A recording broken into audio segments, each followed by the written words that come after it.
희망세상 프로젝트라는 행사를 하고요. 뒷부분에 보시면 자세히 보시면 오늘 나눔 경매가 있습니다. 사실은 뭐 바자회나 마찬가지입니다. 여기 있는 제품이라든지 아니면 남북 미술품이 여기 전시되어 있는 것도 다 보이시죠? 뭐 이런 것들 포함해서 좀 좋은 물건 더 저렴하게 이렇게 나눌 수 있는 그런 자리를 마련했습니다. 이거는 뭐 매번 한 건 아니고 한 달에 한 번 내지는 두 달에 한 번 정도 이렇게 넣어서 그릭해서 그렇게 진행을 토록 하기로 했는데 오늘이 그 차례가 왔던 것 같습니다. 오늘 이래경과 함께하는 희망세상 프로젝트 3차를 시작하도록 하겠습니다. 저녁들은 다 드셨나요? 혹시 저녁 못 드신 분들은 옆방에 준비가 되어 있으니까 그쪽에서 좀 드시는 거로 하겠습니다. 먼저 오늘 행사 안내는 제가 좀 전에 말씀드렸으니까 그것으로 정리를 하고요. 오늘 연원 인사가 있겠습니다. 오늘도 연원 인사에는 문화공간원 협동조합입니다. 이 자리가 문화공간원 협동조합 이사장이신 김승원 이사장님 모시고 연원 말씀 듣도록 하겠습니다. 손뼉으로 맞이하겠습니다.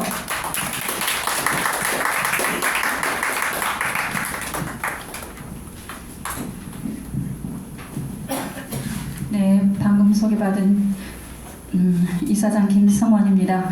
이렇게 많이 자리해 주셔서 너무 감사합니다. 큰 박수로 전부 다 자축을 하시죠. 네, 무엇보다도 이 자리를 만들어 주신 이래경 선생님, 이 더위에도 불구하고 늘 변함없이 아주 훌륭한 그 원고를 또한 발제를 해주신 이래경 선생님께 큰 박수 한번 부탁드릴까요? 네, 이렇게 시작하면서 제가 그 인사말을 그냥 적당히 준비했더니 이제 그 총 감독님께서 인사말 하려면 똑바로 해라, 생중계되는 건데 막 이렇게 호령을 하셔서 제가 조금 준비했는데 읽도록 하겠습니다. 워낙 이제 나이 먹고 늙다 보니까 그 현장감이 좀 떨어지거든요. 그간 먼 바다에서, 해외에서, 그다음에 그 신선한 산골짜기에서 피서하시다가 지금 속속 도착해 오고 계신 여러분들 너무 감사드리고요. 새로운 100년을 위해서는 준비하는 100년이 전제되어도 모자랄 판에 지금 괴질 정권이 태어나서 어렵사리 쌓아올린 민주주의를 결박하고 국격을 진창해 처박다 못해 제국주의와 패권주의에 유구한 반맞는 역사의 대한민국을 제물로 삼고자 하고 있습니다. 이에 문화공간원에서는 이 통탄할 시대의 새로운 좌표를 세우고자 현 시대의 최고의 지성 이래경 선생님을 모시게 되었습니다. 당대의 경세가께서는 오늘 과연 어떤 진단과 통찰을 내리실지 기대가 만만한 8월 17일의 저녁입니다. 모쪼록 발제와 대담에 이어진 질의응답으로 바로 문화공간원에서 새로운 100년의 물기둥이 잉태될 수 있도록 여러분 함께 참여해 주시고, 좀 전에 사회자께서 말씀하신 대로 가끔가다 있는 그 경매 아주 다양한 물품이 준비되어 있고 또한 아주 값싸게 나가 있거든요. 주로 이제 여기 조합원들이 직접 생산하신 그런 물건들이 준비되어 있으니까요. 그 경매에도 열렬히 참여해 주시면 이 경매나 혹은 아나바다 운동을 통해서 모아지는 이런 그 자금들이 이제 축적이 되어서 이 공정한 사회, 민주주의를 향해서 나가는 그 진보의 거점인 문화공간원에서 훌륭한 선생님들을 모시고 강연 혹은 교육 프로그램들이 진행될 때 선생님들께 강사료 혹은 교통비 쪽으로 조금씩 지불되고 있습니다. 유용한 곳에 쓰고 있으니까요. 여러분들도 다음에 오실 때는 나는 안 쓰는 좋은 물건 들고 오세요. 이상입니다.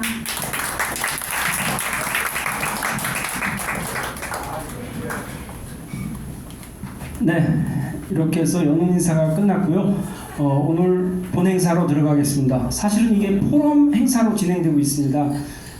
발제와 토론, 이게 물론 옛날에 대담 토론도 이렇게 진행을 해봤는데 좀 딱딱한 면도 있고, 그래서 지정 토론으로 해서 한 10분 내지 15분을 그 발제에 대한 토론을 이렇게 이어지고 있습니다. 그 이후에 여기 참여자들이 다 같이 질문하고 응답하고 이렇게 응답이 진행될 예정이오니, 혹시 오늘 진행되는 여러 가지 이야기나 아니면 내용에 주내용에 좀 이렇게 메모를 하시든지 이렇게 해서 막판에 열띤 질의가 응답이 이렇게 이어질 수 있도록 그렇게 해주셨으면 고맙겠습니다. 좀 전에 말씀드렸던 우리 이래경 선생님 이 자리에 모셔가지고 오늘의 주제, 한국 역사 속 오래된 미래, 우리 민족의 DNA를 듣도록 하겠습니다. 손뼉으로 모시겠습니다.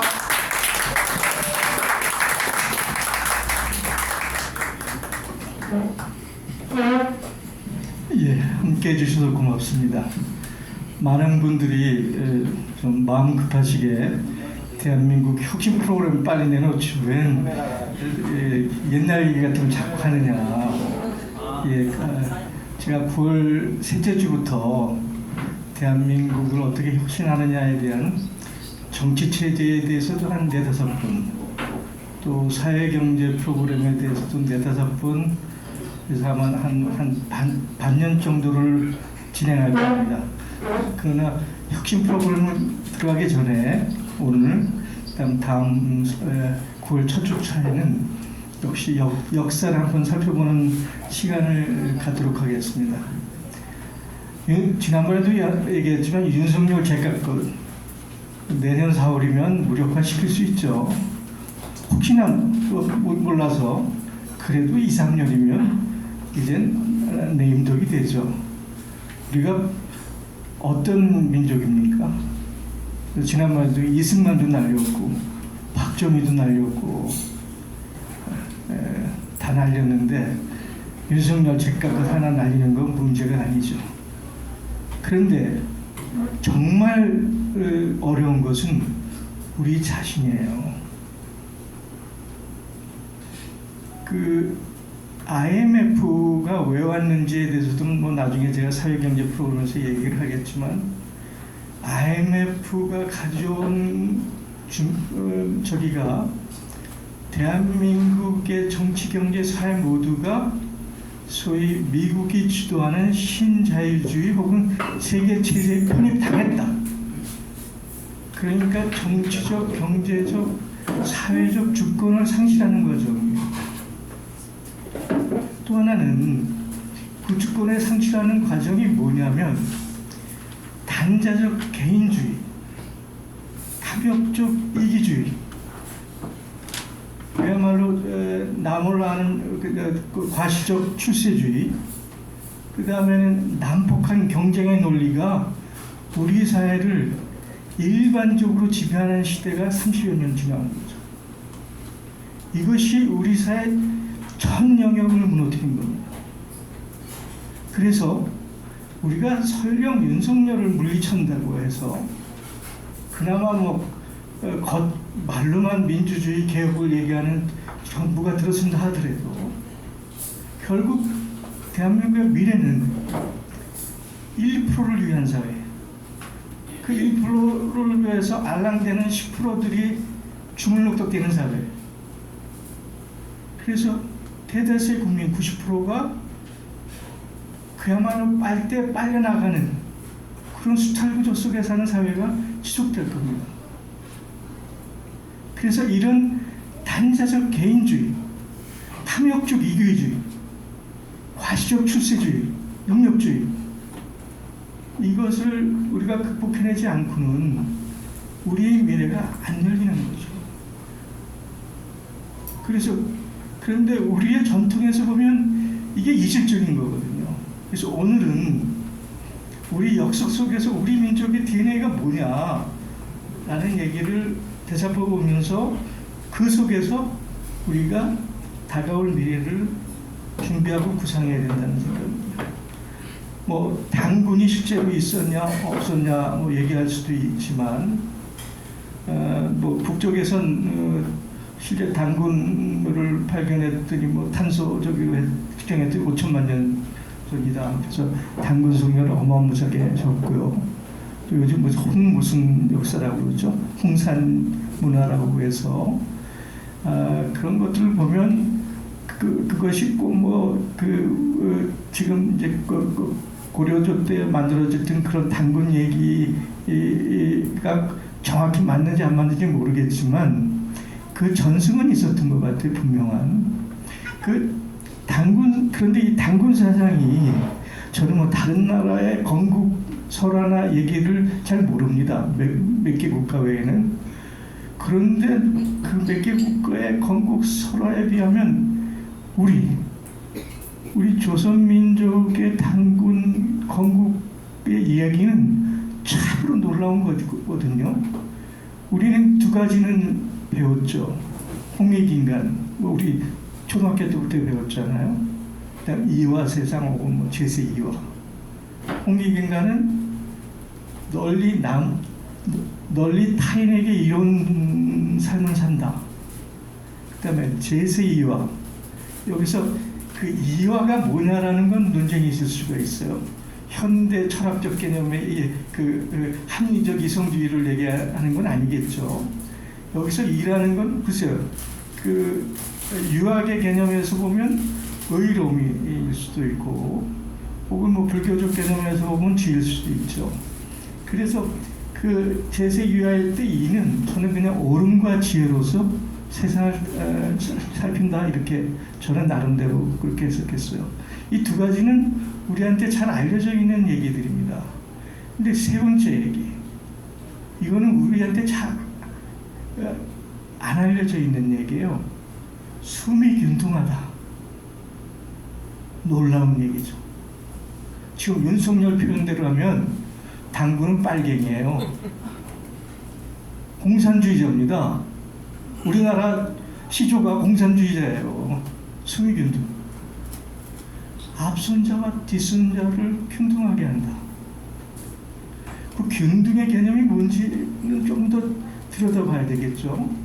그 현대 복지 개념에서 보면 기회를 균등하게 하는 건지, 과정을 평등하게 하는 건지, 결과를 같이 배분하는 건지, 뭐 그 세 가지를 다 포함할 수도 있는 거죠. 어쨌든 이 수미 균등의 사상이 당군 사상의 핵심이었다. 근데 이 얘기를 누가 했냐면 임시정부를 민주공화국 개념으로 정리하고 건국 삼균주의를 우리 건국 기념으로 조수왕 선생이 젊은 시절에 육종교라는 종교를 갖고 있었어요. 세계 모든 종교를 6가지를 함께 모아서 종합해낸 종교계 육종교라는 개념을 갖고 있었는데, 그 과정에서 당군 개념에 수미균등 사상이 있다는 걸 발견해요. 그래서 이 수미균등 사상이 뭐 그전에도 있었겠지만 조수왕 선생에 의해서 비로소 체계적으로 우리한테 다가옵니다. 이 홍익인간과 제세이유와 수미균등의 이 세 가지 사상은 현대적 감각에서 봐도 종교사적으로 황금률이에요. 놀라운 황금률입니다. 예수가 우리한테 선언한 산상수훈의 선언과 똑같은 거예요. 그렇잖아요? 수훈 선생이 우리한테 가르쳐 시천주 사인여청 사상과 똑같은 거예요. 황금률입니다. 5,000년 전에 당군이 우리한테 황금률을 던져줬잖아요. 그렇죠? 정치적으로도 존노스가 1960년대, 70년대 그 어마무지한 정의론을 썼는데, 이미 당군이 존노스의 정의론을 뛰어넘는 공의 원칙을 선언한 거잖아요. 얼마나 위대합니까? 심리학적 개념에서 보면 인간은 천지 강웅의 존재예요. 천지가 강웅해서 천지 부모 개념이라고 해월 최천 선생이 얘기하잖아요. 천지가 가운데에서 사람이 온 생명이 태어났고 그 생명의 으뜸이 사람이다라는 게 신유학적 개념인데 바로 천지가 직생이라 우주와 존재의 모든 것은 모든 생명, 삶을 향해서 있다라는 이것이 단군사상입니다. 우리는 그 처음부터 뿌리부터 참으로 위대한 그 사상의 불을 갖고 태어났다고 말할 수 있습니다. 이런 단군 사상이 쭉 내려오면서 우리가 뭐 역사 시간에 배웠지만 이제 뭐 부여부터 시작해서 제천 행사가 있었죠. 그래서 향릉주례 마을 사람들이 함께 모두 모여서 술로서 하늘의 예를 올리고 춤과 노래로서 즐겼다. 이게 이제 향릉주례 제천 행사인데 그 뭐 부여의 영고도 있었고 동맹부천수 있고 고구려 동맹도 있고 사만에도 있었죠. 여기 보면 마을의 남녀노소 모두 전부 참여해서 몇 날 며칠을 함께 즐기고 하늘을 향해서 예를 즐기고 춤과 노래로서 즐겼다. 그 제천 행사가 단군 사상의 그 흐름을 시세 상황을 해서 보여준 여러 장면들이죠. 그것뿐만이 아닙니다. 우리가 물론 이제 그 웨스나이즈 근대화가 이제 서구화가 되면서 마치 서구의 민주주의가 모든 것에 앞서져 있는 것처럼 우리가 배워왔고 서구의 민주주의 원형이 그리스 아테네의 민주주의가 모든 것을 앞서 있는 뛰어난 민주주의라고 배워봤잖아요. 정말 그럴까요? 아테네 민주주의의 위대한 점이 몇 개 있어요.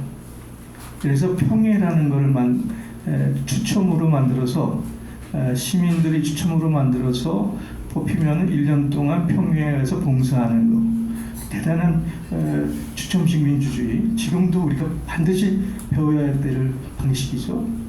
그 다음에 실력자가 폐악을 부릴 것 같으면 도평 추방을 해서 쫓아내는 그 권력에서 배제하는 그것도 우리가 반드시 배워야 될 거고 그리고 마지막 결정을 시민들이 광장에서 모여서 모두가 참여한 과정에서 이뤘다. 굉장히 위대한 우리한테 교훈이긴 하지만 그 그리스 아테네 민주주의는 그 전 주민의 20% 정도밖에 참여를 안 한 거예요. 네? 그러니까 거기는 과도적 성격이 있습니다. 우리가 지금 생각하는 보편적으로 평등한 민주주의가 아니에요. 그런데 그리스 아테네보다 더 위대한 민주주의가 아시아 곳곳에서 있어요. 그 아마티아 센이라고 혹시 아세요? 잘 모르세요? 네? 인도 출신의 경제학자인데 아시아에서 최초로 노벨 경제학상을 탄 거고 유엔의 인간 개발 예술을 주도해서 만든 인간의 HDI 인간 개발 지수를 주도해서 만든 양반이 아마티아 센입니다. 아주 위대한 센코노믹스라고 그래서 아마티아 센의 경제학을 센코노믹스라고 부를 정도로 대단히 위대한 인물인데 그 아마티아 센의 책에 보면 인도에도 인도네시아에도 그리스보다 위대한 민주주의 원형이 있었다는 거예요. 대한민국에도 있었죠. 우리 조선 땅에도 그 흔적이 화백회의 같은 겁니다. 그런데 그러니까 이 남아공도 있었고요. 근데 그 아시아에서 발견되는 민주주의 원칙은 모든 이들의 참여와 합의를 원칙으로 하고 있었어요. 아테네보다 뛰어넘는 거죠. 아테네는 20%밖에 안 했는데. 그래서 이 아시아가 가지고 있는 그 고대 회의 방식이야말로 현대 열린 민주주의 원형이라는 거예요. 그 북미 원주민 우리처럼 그 몽고 반점이 있잖아요. 아마 그 몽고 우리 몽고 인종과 같은 인연이었겠죠. 그래갖고 이제 뭐 그저 뭡니까 그쪽 넘어서 이제 그 북미로 넘어갔을 텐데 이 북미 원주민들이 회의를 할 때는 발언하는 사람이 지팡이를 두면 모든 사람이 경청을 해요. 발언하는. 그리고 모든 사람이 돌아가면서 지팡이를 들고 얘기를 하고 몇 날 며칠을 얘기해서 모두가 같이 합의할 때까지 회의를 했다는 거예요. 이것이 메조리타이제이션이라고 최근에 열린 민주주의 중요한 다수화 과정과 다수화를 만들기 위해서 끊임없이 수기와 토론과 정보를 교환하는 다수화 결의의 과정을 만들어가는 작업을 북미 원주민들이 우리의 원조선들이 했다는 겁니다. 그 흔적이 인사말에 남아 있어요. 그저 뭡니까 그 남아공의 유명한 저 대통령 이름이 뭐죠? 만델라. 만델라의 자기 자서전에 보면 자기 고향에 전통적으로 내려온 인사말이 우분투잖아요. 우분투란 말은 다들 들어보셨을 거예요. I owe you. 나는 너에게 빚은 진 자이다. 그러니까 성경에도 있는 얘기죠. 내가 있어 내가 있다. I owe you. 내가 있어 내가 있다. 그런데 우분투는 잘 알려져 있어요. 근데 우분투보다 더 위대한 인사말이 북미 인디아나에 있는데 우리한테 잘 안 알려져 있어요. 그 인사말이 뭐냐면 미타쿠의 오야신. 너와 나 그리고 온 우주는 하나다. 홀리스틱한 범죄신론적인 사고. 나라는 존재는 나가 아니야. 온 우주와 함께 연결되어 있는 거야. 이 북미 인디안의 인사말, 그건 당군사상이에요. 이것이 우리가 원형적으로 있었다는 겁니다.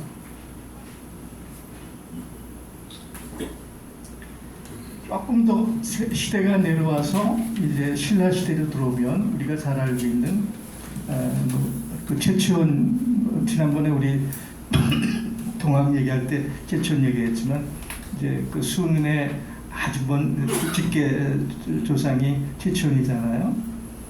그 풍류도 함께 화랑의 세서고개가 있는데 이제 귀족자재 화랑과 편민이 낭도가 이제 함께한 게 이제 저긴데 우리가 알고 있는 김춘주, 김유신이 다 이 화랑 국선 출신이고 저기죠. 근데 어쨌든 국가의 통치 세력과 평민이 함께 어울렸다라는 거죠. 그때 신분이라는 상관계는 없었지만 이 상하의 신분들이 함께 어울려서 가무도 즐기고 사상도 즐기고 풍류도 즐겼다라는 거예요. 거기에 이제 그 자격이 3위, 3가지 특이점. 남달라야 한다, 겸손해야 된다, 검소해야 된다, 흠연해야 된다. 이거를 그 기본 그 생활의 지침으로 가지고 있고 5가지 가르침을 저기하고 있죠. 이 5가지 가르침은 우리한테 잘 알려 있지만 이제 앞에 3개는 거의 유학적이죠. 그렇죠? 사군이충이요, 사친이여요, 교우이신이다. 이거는 뭐 유학적으로 나온 건데 임조무태는 말하자면 우리 그 원효가 그 시조가 된 호국 불교의 흐름일 수도 있고요, 그렇죠? 살생일때도 마찬가지일 거고 그런 것이 어느 풍류도로 섞여서 나타나는 우리 민족화된 뭐랄까 유불도가 우리 민족화된 선언이죠. 그 상황에 그렇게 해석할 수 있을 것 같습니다. 그러면서 이제 그 통일불교 때는 이제 신라의 그 젊은이들이 향도라고 해가지고 너무나 불교가 국가의 종교이고 큰 행사이기 때문에 젊은이들이 불교 행사를 치를 때마다 이제 주도적으로 준비를 하고 행사하고 그 일을 마칩니다. 그 집단을 화랑에서 향도라고 불렀었어요. 향도. 그러니까 국가의 주요한 불교 행사를 젊은이들 조직이 중심이 돼서 준비하고 꾸려간 이것을 향도 집단이라고 얘기해서 그러니까 향양자의 무리도자. 그런데 그것이 고려조로 돌아오면서는 그 정교의 향자, 그러니까 향불을 피는 향자에서 고향 마을 향자로 바뀌어요. 그래서 마을의 대서사들을 젊은이들이 중심이 돼서 해결해가는 그런 마을의 만약 중추 역할을 하는 향도로 바뀝니다. 그러니까 고향 마을 향자의 향도로. 그리고 그 향도를 중심으로 해서 읍사가 형성이 되죠. 읍사라는 것은 그 마을의 모든 일들을 공동으로 만나서 토론하고 협의하고 해결해가는 그 공간, 그 과정을 읍사라고 그러죠. 그래서 그 읍사가 형성이 됩니다. 고려조에는. 그래서 중앙에서 관리를 내보낸다 하더라도 중앙에서 파견한 관리들은 그 지방을 다스리기 위해서는 반드시 읍사를 통해서 통치할 수밖에 없었던 그런 말하자면 상하가 마주치는 그런 통치 구조를 갖게 되는 거죠. 그런데 이제 이게 유교가 들어오면서 불교에서 유교로 넘어오면서 이제 신유학, 성리학에 들어오면서 그 향도가 향약으로 바뀌어요. 향약, 성리학 그 향교를 중심으로 해서 향약으로 바뀝니다. 그 향약의 핵심 개념은 뭐 그 당시 물적 기반이라는 게 이제 뭐 다 토지니까 농자 천하 지대분 뭐 이렇게 다 알고 있는 거죠. 그래서 그 조선을 설계한 정도전은 조선 경국전에서도 나오지만 원래 그 정도전이 도입하려고 했던 거는 균전제예요. 그 토지를 모두가 똑같이 나눠서 농사를 짓고 그 골고루 배분하는 과정. 균전제를 시도했는데 워낙 기득권의 호족 세력이나 기득권 체력하고 부닥치면서 양보한 것이 소위 과전 혹은 직전제로 양보가 돼서 도입이 됩니다. 그렇게 해서 양보해서 도입한 게 과전제인데 세월이 지나니까 그것도 물러내죠. 항상 기득권자 권력자들은 끊임없이 탐욕을 갖고 자기 저기를 늘려나가려고 하잖아요. 그래서 뭐 매듭, 그 힘없는 걸 사람을 막 억지로 팔게 해서 자기 걸로 취득한다든지 아주 높은 그 이자를 붙여서 뭐 강매를 한다든지 노동력을 동원해서 황무지를 개간해서 직당으로 만든다든지 해서 그 토지의 그 소유 구조들이 아주 물러내지기 시작하고 그 물러내지는 과정에서 힘없는 농민들, 평민들이 쫓겨나서 유민들이 발생하기 시작합니다. 그래서 그 지방에 있는 살인들, 뭐 그건 송나라도 마찬가지입니다. 범증엄서부터 시작해서 그 누구의 왕 누구의 그 개혁자들이 이제 주로 살인이잖아요. 이 살인이 권력자들을 견제하기 위해서 이제 나름대로 논리를 만들고 싸워가는 과정에 나온 것이 소위 향학이에요. 그래서 그 주자 증선 여시향학이라는 것을 도입해서 그런 중앙의 세도가들이 횡포를 부리고 토지를 합병하고 그 매집하는 것을 견제하기 위해서 도입하기 시작한 것이 향학입니다. 그래서 중종 시절에 경상 관철사로 있는 김한국이 원문으로 한글로 그 여시 향학을 보급을 하기 시작하면서 향학이 이제 일반적인 주제로 알려지기 시작하죠. 그래서 그 김한국의 노력을 시초로 해서 우리가 잘 알고 있는 조광조 이택의 이율곡 등이 향락에 힘을 써줘서 보급하기 시작합니다. 그런 반대로 중앙의 권력자들, 훈구파들은 그 향락을 보급을 못하게 방해하기 시작하죠. 그러면서 향락을 두고 소위 사림과 훈구파의 권력 투쟁 양상이 전개가 됩니다. 그 여시향락의 내용은 대충 알고 있는 얘기지만 너무나 아름다운 얘기죠. 덕업상군, 좋은 일 바른 것들은 서로 권하고, 예속상교, 미풍양속은 서로 전하고 널리 확산한다. 과실상교, 잘못한 일은 지적하고 비판하여 서로 바로잡는다. 환난상률, 개인과 촌락이 어려움에 처하면 서로 돕는다. 너무나 당연하고 옳고, 아까 얘기했던 그 제세이와 옳음과 지혜로서 세상을 다스린다. 바로 그거잖아요. 그렇죠? 근데 이것조차도 훈구파들은 온갖 이유를 통해서 그것을 도입을 방해해요. 사람이 없다. 인신과 풍속이 투합해서 오히려 폐양만 늘어난다. 그다음에 왕권이 위축이 된다. 역작용이 걱정이 된다 해서 방해를 해요. 그런데 이제 사림파는 이미 중국에서 시행해서 안착이 된 제도다. 그리고 서로 살피고 저기 하는 이 양속이 한 번 정착이 되면 오래 간다. 3대 지침. 3대가 그걸 따르는 아름다움으로 정착된다라는 얘기로 해서 그 의견이 분분한데 계속 향약을 소개하자는 상소들이 빗발치게 올라옵니다. 사림 지방의 사림들이 선조 때 와서 선조가 향약을 그럼 정적으로 도입하자라고 주장하고 나서요.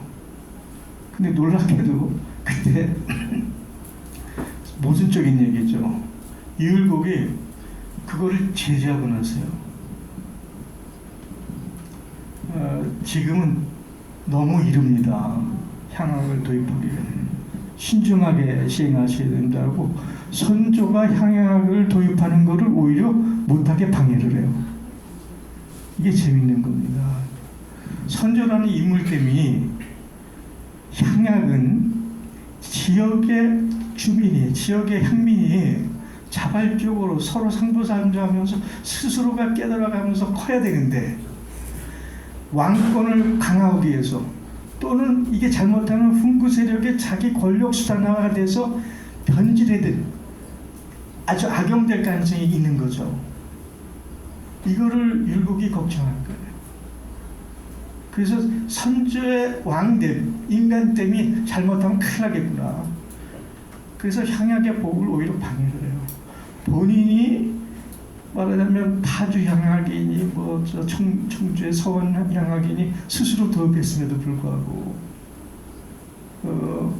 이거는 지금 우리 오늘도 마찬가지입니다. 우리가 협동조합법을 하고 사회적 경제 지원법을 만들고 하지만 사회적 경제는 협동조합은 시민들 스스로가 사정하고 스스로 해내려고 하는 의지가 있고 그 창의적인 역동성이 뿌리를 내려야 살지, 쓸데없이 위해서 그냥 말하자면 정책적으로 정치가들의 자기 행세를 하겠다고 꼬나 박으면 지원체제라면 그 망하는 거죠. 지금 협동조합, 우리나라 협동조합 꼴을 보세요. 정부 지원이 끊이면 90%가 문을 닫게 되잖아요. 그 생각을 하면 돼. 선조 때 왜 이율곡이가 선조가 향악을 도입하는 걸 방해하지 못하게 제지를 했느냐. 결국 향악은, 그 다음에 우리가 얘기한 협동조합이나 사회적 경제는 시민들 스스로가 역동적이고 혁신적이고 스스로 자기가 뿌리를 내면서 확장해야지 위에 의존하거나 권력의 수단화가 돼서는 안 된다라는 굉장히 중요한 경험을 줘요. 그런데 이제 이율국 선생이 해주 향약을 통해서 완성된 향약의 저기를 가지고 있는데 그 중국의 여시 향약을 우리 조선 땅에 맞는 형태로 아주 치밀하게 매뉴얼을 만들어요. 뭐 제가 학문 실력이 없어서 그 깊이를 못 들어봤는데 그 몇 가지 예를 들면 선악부를 만들게 해요. 그 지방의 향약을 관리하는 관리의 그 운영 책임자들은 선악부에 기록해서 그 말하자면 자격 여건이 안 되는 사람들은 다 배제하는 겁니다. 그러니까 그 마을에 그 주요한 인물들의 행적을 다 기록하게 만드는 거예요. 그래서 평소에 인간 대응이 되지 않은 사람은 향악 운영에 개입하지 못하게 그 매뉴얼을 만드는 거예요. 참 똑똑하죠, 이율국이가. 네? 그 다음에 사창 계약속이라는 걸 만들어요. 그거는 풍년이 들거나 물자가 넘쳐날 때는 그걸 공공의 창고로 다 보관했고, 그렇죠? 남은 물건들을 어떻게 반출하고 어려운 사람을 돌거내는 걸 마을 사람들이 합의해서 다 규정을 만들었을 거 아닙니까? 흉년이 났을 때 어떻게 하고. 말하자면 현대적 사회적 안전망을 마을 단위로 사창 계약속이라는 형태로 사회 안전망을 구축해 간 거예요. 그 이율복 선생이. 이게 그 16세기 대한민국에서 일어난 얘기입니다. 근데 이거하고 비슷한 개념의 사회 안전망적 개념이 유럽에는 18세기부터 시작해요.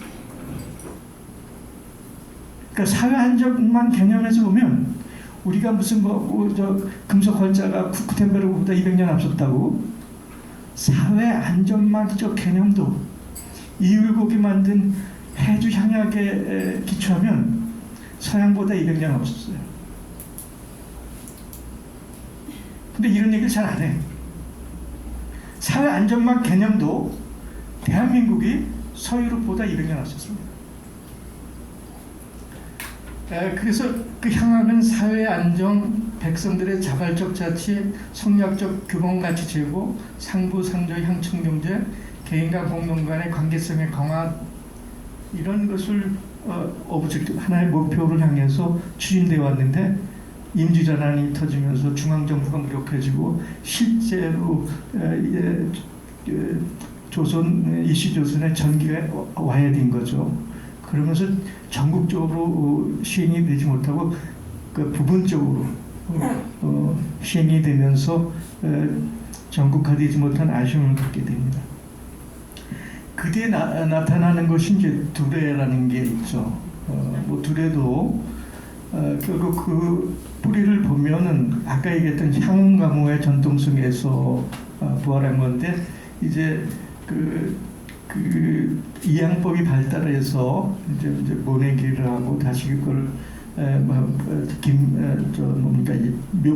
묘목을 한다 그러나, 그 이제 모내기를 하고 물대기 하고 하는데 여기 집중적인 노동력이 필요하잖아요.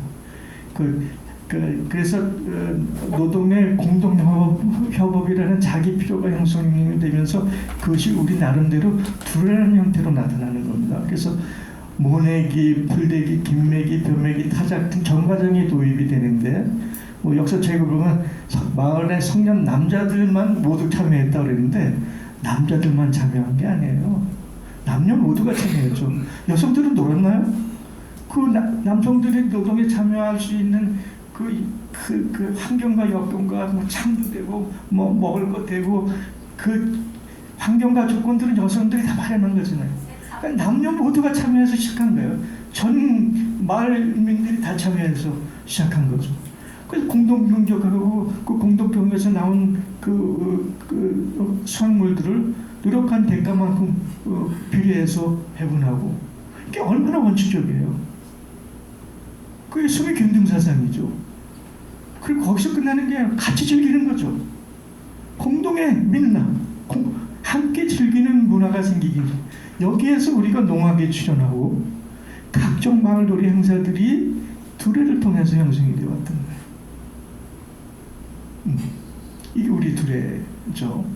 뭐 걔는 걔도 이제 하나의 협동조합이라고 얘기하시는데 그것도 아까 얘기했던 향도에서 유래된 거고, 그 이제 마을 촌락에 아까 읍사처럼 공동사업이 필요하다든지 혈족이나 중종의 행사, 뭐 관원상제 상호보조를 위해서 여러 가지 개들이 형성됐고 아직 현재도 약간 일부가 있는데, 우리가 자랄 때 보면 우리 어머님이 개를 하시더라고요. 무슨 등록금이 저기 하는 건지 무슨 결혼 저기 준비하시는데 근데 보면 꼭 사단이 나더라고요. 그런데 하여간 그 개가 그런 후유증은 남기긴 했지만 그 미풍양속의 흔적으로 우리한테 남았다고 인정은 해야 될 것 같아요. 이런 것들이 있었습니다.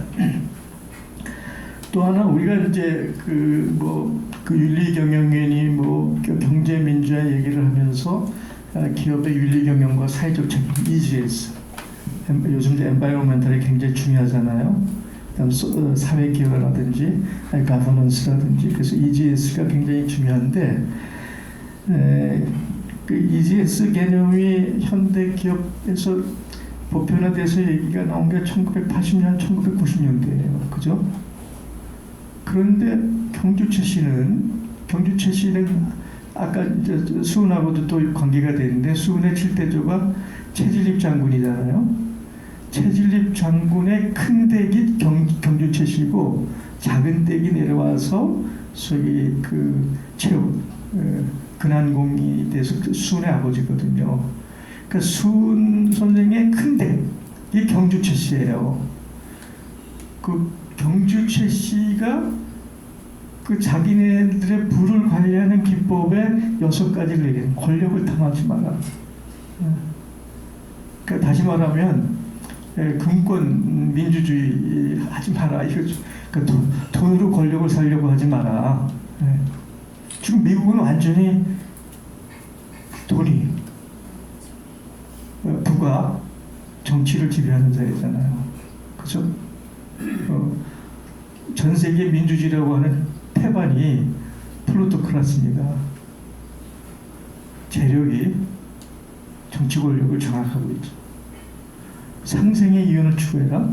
재산은 만석 이상 지니지 마라. 또 소통하고 합해라. 과객을 호하게 대접해라. 정당하게 부를 추구해라. 흉년기에는 땅을 사지 마라. 근검절약해라. 시번 머누리는 3년간 무명옥을 입혀라. 마지막 상부상조를 하면서 백년의 국년이가 없도록 해라. 참 놀라운 얘기죠. 이 경주최 씨가 결국은 이제 대구의 대구대학인가요? 대구학원인가? 그게 나중에 영남대학이. 공부하고요. 대구대학하고 합쳐서 영남. 글쎄요. 그래서 나중에 자기 재산을 그렇게 사회환원합니다. 그래서 지금 영남대학의 기초가 경주최에서 이루어졌고, 그러니까 우리가 무슨 서양 놈들이 잘 잘라서 무슨 윤리경영하고 ESG 얘기하고 서양 애들을 바라보는데 그 원형의 프로토콜이 이미 대한민국에 다 있었다는 거예요.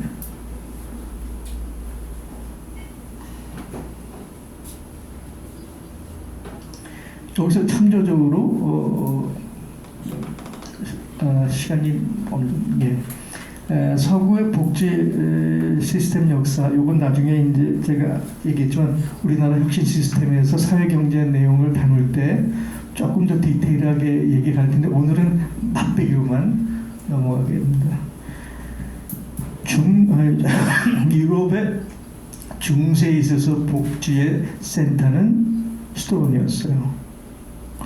그러니까 우리가 중세를 아무 시대라고만 얘기하는데 그렇진 않아요. 중세의 농노는 상당한 자유가 있는, 나름대로 자율권이 있는 집단이었습니다. 현대 노동노예보다는 중세 농노가 오히려 자유스러웠을 수도 있어요. 자율권이 있었는지도 몰라요. 그런데 그 중세 수도원의 자기 수입을 대충 10% 정도를 그 자기 영내 봉투 영내 어려운 이들을 위해서 써요. 심한 경우에는 50%까지 썼다라는 기록이 있어요. 그 수도원이. 그리고 그 영내에서 무슨 일이 있어서 피침해서 도망다니는 사람은 수도원에 도망가면 평생 동안 거기 숨어서 지낼 수 있었죠. 그걸 뭐라 그럴까요? 제가 전문 용어를 잊어버렸는데. 생크추얼이라고. 생크추얼. 그런데 이제 중세가 끝나서 근세가 들어오면서 상업주의가 들어오고 거기서 이제 그 말하자면 유대인 중심으로 이제 이 고리 대금업들이 발달하면서 예를 들어 이제 뭐 셰익스피어의 베니스의 상인처럼 고리 대금업자들이 극성을 피우게 돼요. 그러니까 중세에서 근세로 넘어오는 상업주의 시대에. 그거를 보고 수도원이 생각한 조직이 뭐냐면 몬테 디 피에타. 몬테라는 건 뭐 조직일 수도 있고 공간일 수도 있고 뭐 그런 뜻이고요. 피에타라는 건 아시죠? 어머님의 사랑. 상처받은 예수를 끌어안은 성모 마리아를 피에타라고 그러잖아요. 몬테 디 피에타. 성모 마리아와 같은 마음으로 가난한 이를 살피겠다라는 조직이에요. 몬테 디 피에타. 그래서 그 몬테 디 피에타 조직이 자기 영내의 가난한 사람들한테 생활 자금을 무이자로 빌려줘. 큰 돈은 아니었겠죠. 그러나 그 가난한 사람들한테 그래 돈이 필요하면 갖다 써 하고 무이자로 내줬다는 거예요. 이자 개념이 없이. 이자 개념이 없는 겁니다. 이게 대단히 중요한 거예요. 21세기 인류가 나가는 방향에서는 이자 개념이 없어야 돼요. 몬테 디 피에타가 그걸 했어요. 그 몬테 디 피에타의 정신은 크게 세 가지로 얘기할 수 있습니다. 하나는 예수가 우리한테 가르쳐준 사랑을 실천해야 된다. 그렇죠? 두 번째는 아무리 가난하지만 가난한 사람도 사람으로서의 존엄을 유지해야 되는, 가난을 구제해서 인간다움을 가져야 된다 라는 인간의 존엄에 대한 실천, 그러니까 저기고요. 마지막은 공동체의 유대입니다. 우리가 살고 있는 이 공동체에서 저 사람이 저렇게 고통을 받고 가난 때문에 죽고 살기 하고 저게 하는데 우리라고 행복할까? 저 사람의 고통은 나의 고통일 수 있어. 우리 공동체 모두가 건강하고 행복해지려면 그런 가난의 고통이 없어져야 돼 라는 연대적 사고. 이게 몬테 디 피에타가 만들어진 굉장히 중요한 세 가지 원칙이고, 이것이 현재 우리한테도 무지하게 중요한 방향의 암시로 다가옵니다. 우리가 21세기에 인류가 다시 설계를 해야 한다면 몬테 디 피에타 정신으로 돌아가야 됩니다. 제가 이제 요 나머지 얘기는 시간이 없어서 그 다음 기회에 사회경제적 프로그램을 얘기할 때 얘기를 하겠습니다. 이건 지난주에도 올렸던 얘기입니다. 동학 얘기를 하면서 마지막 장에 그 수은과 해월에서 정립된 동학의 정신은 조선 민족의 역사적 자각이자 사회변혁의 운동이지만 동시에 21세기 한국 사회 그리고 인류가 나가야 될 좌표를 제시하고 있다. 서구 운명은 이미 한계에 왔어요. 근대 서양의 비판에서 얘기했지만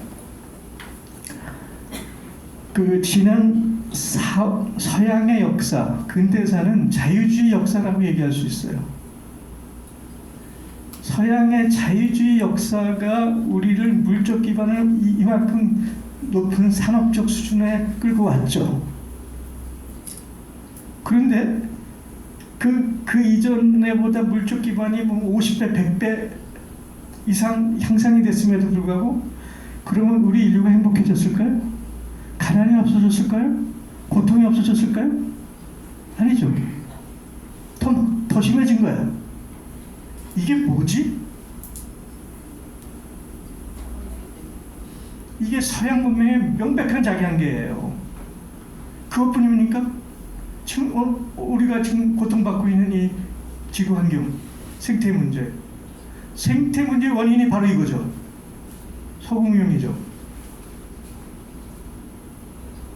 이것을 극복할 수 있는 대답은 서양에 없습니다. 우리한테 있죠.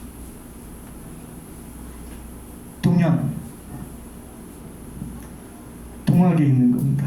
천지가무, 내 안에 신을 모심, 살림, 사인여천, 유무상자, 관계론, 민법, 민생, 민락을 내용으로 갖는 가버넌스. 그래서 새로운 개벽세상, 천지가 가무에서 생육지장하는 모든 생명이 이 땅에서 펼쳐지는 그 무차등의 열린 사회가 인류사회의 방향이고, 그 방향은 서양이 아니고 동양이다, 동학이다. 물론 서양이 가지고 있던 합리주의, 과학적 접근, 그 다음에 여전히 자유주의가 갖고 있는 열정과 그 창의성 소중하죠. 거기에 지금 제가 얘기했던 그 동학에 지시했던 새로운 개벽의 좌표들, 이것을 어떻게 융합하고 재결합시키고 새롭게 만들어 나가느냐, 이것이 오늘 우리 시대 한국의 과제인가 동시에 인리적 과제다 라고 얘기하면서 제가 오늘 강연을 마치겠습니다.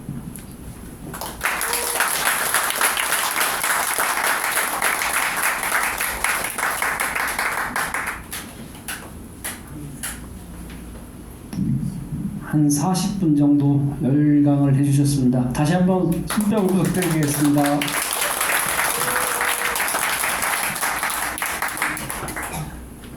선생님께서 말씀하신 내용들을 뭐 다 잘 이렇게 이해를 하셨겠지만, 쭉 보시면 서구의 지금 민주주의가 우리가 많이 그런 얘기를 하죠. 뭐 뉴스에 봐도 서구의 선진국 아니면 서구에 발달된 민주주의 뭐 이런 얘기를 하시는데, 그 원형은 지금 말씀하셨다시피 이 우리 민족의 DNA에 다 있다라는 걸 말씀하시면서 단군 사상, 그다음에 제천 행사, 고대 그 촌락의 회의 방식이라든지, 아니면 신라의 풍류도와 화랑 세소고개라든지, 향약이라든지, 조선시대의 두레와개라든지 이런 예를 드시면서 우리 민족이 갖고 있는 그런 DNA는 서구에 지금 발달된 민주주의라고 하지만 그 원형은 우리 민족에 있었다라는 얘기를 아마 그런 내용으로 열강을 해주셨던 것 같습니다.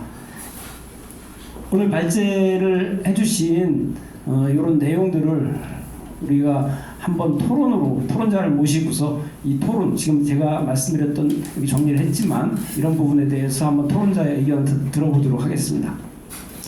토론자는 윤희 선생님이신데 소속은 고질적 난제 연구소에 계신다고 합니다. 예, 모시겠습니다.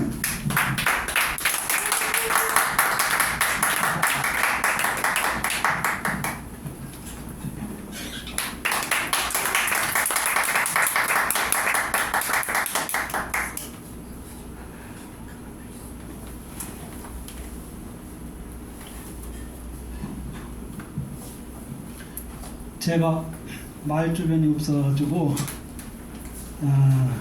좀 서툽니다. 좀 양해를 좀 부탁드리고, 저는 이런 거에 약하고 심층 토론하는 거에 제가 강한데 지금 분위기가 그건 아닌 것 같고 해서 많이 떨립니다. 제가 시민생각 노무현 시민센터에서 모임 활동을 좀 하는 게 있는데, 거기 시민생각에서 제가 활동을 좀 하고 있고요. 여기 회장님도 와 계시고.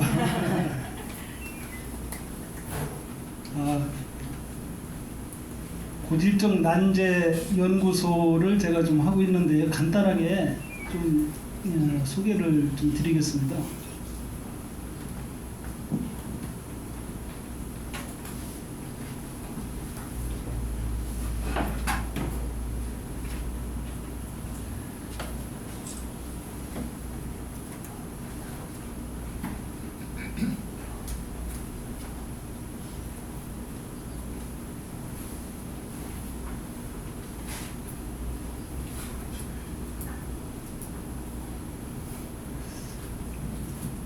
우리 사회나 조직에 난제들이 많이 있잖아요. 난제 중에 난제, 고질적 난제가 너무 많습니다. 그 난제들을 그냥 묻어두고 생활을 하죠. 회사 생활을 하죠. 열심히 하죠. 열심히. 근데 그 난제가 나타나면은 어려움을 겪습니다. 갈등, 그리고 폐업하기도 하는 거고, 싸움하기도 하고, 누구를 죽이기도 하고 자살하기도 하고 그랬지 않습니까? 그런 난제를 제가 고민을 좀 많이 했어요. 일단 이렇게 쭉 제가 좀 적어놨거든요.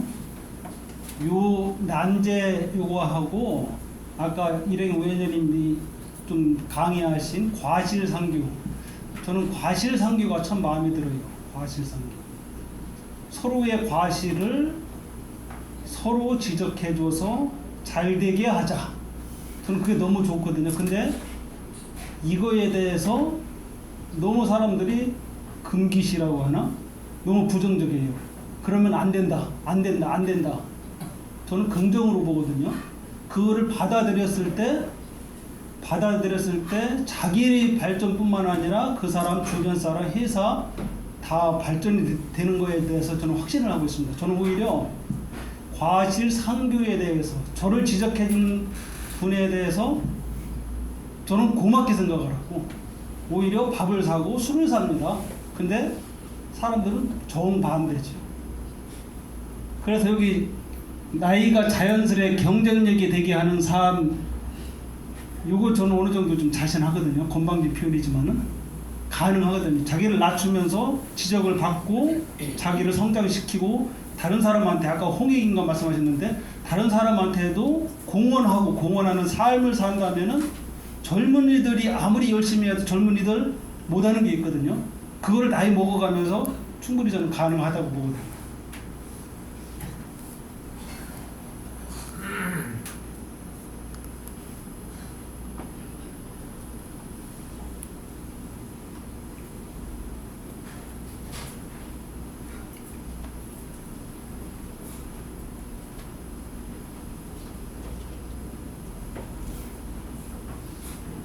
이게 제가 근 10년 정도 연구하면서 그 집대성이라고 하나 좀 만든 겁니다. 여기 점선 밑으로는 좀 바다, 저 왼쪽에 수심이라고 써있어요. 수심. 점선 위에는 산. 우리가 이 적색 칸 이 안에서 살거든요. 어떤 사람은 아주 좁은 사람 있죠. 속이 좁은 사람, 생각이 좁은 사람. 여기 있는 분들은 다 넓으신 분이겠죠. 큰 마음, 큰 생각. 어떻게 하면은 이거를 더 넓힐까 제가 고민하고 있습니다. 저는 방법이 있거든요. 이거를 넓히면은 고질적 난제들이 자연스럽게 해결되거든요. 이게 좁기 때문에 다른 사람 원망하거든요. 원망할 게 아니라 그 사람을 고마워해야 할 것도 원망을 하거든요. 이런 사례들 많이 사실 있거든요. 제가 이제 시간이 짧기 때문에 이게 이제 패러다임 시프트에 관련되는 거고요. 오늘 제가 사실 그 하루살이로 왔습니다. 하루살이. 절박한 심정으로. 윤봉길 의사께서 김구를 만나기 위해서 상해로 갔잖아요. 상하이. 거기 가서 말씀하신 거가 아무리 생각하여도 당사지처를 구할 길이 없습니다. 당사지처라고 하면은 마땅할 땅자, 죽을 사자, 고처, 장소처. 죽을 만한 마땅한 장소를 찾고 있었던 거죠. 그러다가 김구 선생님을 만나신 겁니다. 선생님께서는 경륜이 많으시니 저를 믿고 지도하여 주시면 은혜 백굴 난망입니다. 제가 작년에 3월 10일 저쪽에 당선되고 3월 12일부터 윤봉길 의사 저기 그 예산에 거기 생가 있고 기능감 있잖아요. 거기를 제가 100일 동안 갔어요. 100일 동안 아침에 출근하듯이 9시 거기 도착하듯이. 제가 관악구에 살고 있는데 제가 뭔가가 지금 뭐 울분인가 그런 게 있는데 저 말고 다른 분들도 많이 있을 거거든요. 저같이 이렇게 표현을 못 하더라도 안에 내면한테. 그러니까 아까 선생님 위원장님 말씀하신 전통적인 우리 민족의 DNA가 있거든요. 그게 저쪽 게르만 민족이 스위스, 오스트리아, 그 독일이나 우수하지만 그보다 훨씬 우수한 집단 지성이 있거든요. 그게 있을 거거든요. 저가 좀 강해요. 그래서 100일 동안 거기 가서 당사지처를 한번 좀 되뇌이고 올라오면서 온양온천역 그 은봉 거기에 이순신 묘소가 있어요. 현충사 말고 은봉에 거기도 들렸다가 오고 이렇게 했거든요. 저같이 생각하는 분들이 많이 있을 거거든요. 제가 지금 말씀드리는 거는 지금 시대에 윤석열을 빨리 끌어내리고 하는 이런 것들을 하려면 저같이 생각하는 사람들의 그 집단지성을 끌어모으는 것이 저는 중요하다고 보거든요. 선생님께서는 이제 이론적으로 말씀하셨지만 저는 실행적인 측면에서 말씀드리는 거예요. 실행하는 게 지금 중요하다는 거예요. 실행. 그 차원에서 제가 좀 말씀드리고, 아까 과실상교 제가 말씀드렸는데 신랄한 지적, 신랄한 비판, 냉철한 비판, 냉철한 사랑, 저는 이게 중요하다고 보거든요. 여러분들 어떻게 생각하시는지 모르겠지만은 이것이 가능한 분위기가 되면은요 스스로 자발적으로 창의력, 창발력이 도는 거거든요. 그러면 성장하는 속도가, 그리고 내적 성숙의 속도가 아주 스피드하거든요. 그러면서 지속 가능하고 아까 ESG 말씀하셨지만 그 사회로 충분히 가게 만들 수 있다는 거죠.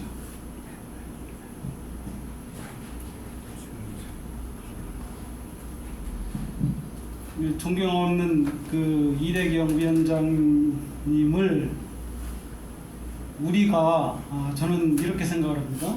넘어서야 한다 생각을 하거든요. 지지난주에 이제 동학 말씀을 하셨어요. 동학을 넘어서야 한다 생각을 하거든요.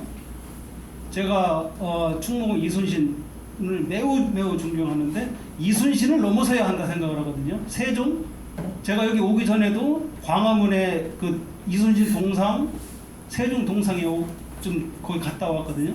제가 거의 매일 가기도 하거든요. 그분들을 넘어서야 한다는 거죠. 지금 우리가 넘어설 수 있는 때가 온 거라고 좀 생각을 하거든요. 지금 더 기다리면은 우리나라가 지금 반쪽이 되고 이게 침몰하는 나라잖아요. 침몰하는 대한민국고, 나치가 600만 그 유대인들을 죽일 때까지 기다릴 수는 없잖아요. 하루라도 빨리 끌어내려가지고서 누구를 세워 올려야 되는데, 세워 올릴 때 우리가 아까 DNA 말씀하셨는데 DNA가 바탕이 탄탄하게 하면서 환경 조건을 만들고 구조화 시스템을 만들고, 그러면서 저는 대한민국 호가 탄생해야 된다 생각합니다. 다른 100년, 다른 5,000년을 우리가 만들어내야 한다고 생각을 합니다. 질문을 2가지 드리겠습니다. 좋은 말씀 아까 좀 하셨는데 인사론, 제가 봤을 때 인사론 측면의 말씀 좀 같아요. 근데 이제 조직론이 빠진 것 같아요. 저쪽 스위스나 독일, 저쪽 게르만 모형 그쪽에서는 조직론이 잘 구축이 되어 있거든요. 그래서 윤석열이 같은 사람이 될 수가 없는 사회가 된 거죠. 근데 우리는 그게 너무 미약해요. 조직론이 저는 진짜 필요하다고 생각을 하고요. 2번째는 이 패러다임 시프트하고 이 마인드의 이 그 한계를 확장시키는 거, 전 국민들을 확장시킨다는 건 진짜 중요한 건데 너무 어려우니까 우리 이제 시민 단체 그 시민 생각이나 다른 많은 활동하는 분들 있잖아요. 그 사람들 소수라도 패러다임 시프트 하게 만들면은 진보 진영들을 우리가 규합하는 거는 저는 시간 문제라고 보거든요. 누가 하느냐가 문제인 거지. 제가 자신하고요. 그리고 여태까지 한 분을 자유했어요. 저기 뒤에 계시는 좀 조항원 선생님. 저분이 깊게 대화가 되는 저하고 다른 분들은 죄송한데 유일한 분이에요. 한번 통화하면은 뭐 4-5시간씩 막 통화할 정도. 그런 분들만 몇 명 찾으면은요, 좀 충분히 가능하다고 보거든요. 왜 사람들은 안 된다, 불가능해 그러는지 너무 안타까워요. 그래서 제가 무건수행을 제가 10년째 하고 있지 않습니까? 더 큰 사람 만나가지고서 실현하기 위해서. 죄송한데 그냥 평범한 사람 만나가지고선 대화가 안 돼요. 죄송합니다. 심심해서 안 만나고 큰 사람 만나러 제가 윤봉길 그리고 정도전 그리고 뭐 이순신 또 황희정승 그런 분들만 만나러 가지고 제가 참 바보고 또라이인 것 같습니다. 죄송합니다. 이상입니다.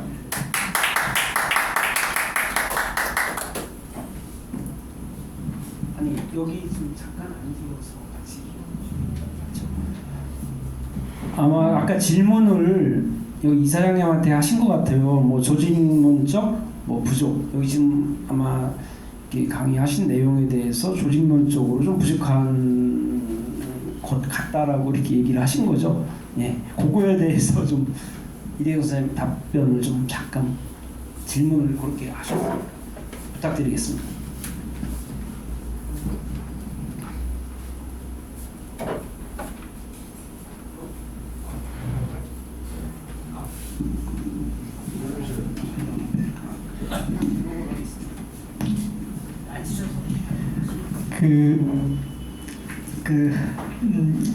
인사 조직에 대해서 저한테 얘기를 하다 보면은 저한테 큰 무리죠. 근데 다행히 제가 요즘 제일 자주 만나고 서로 마음을 트고 지내는 양반이 혹시 최동석 선생이라고 아세요?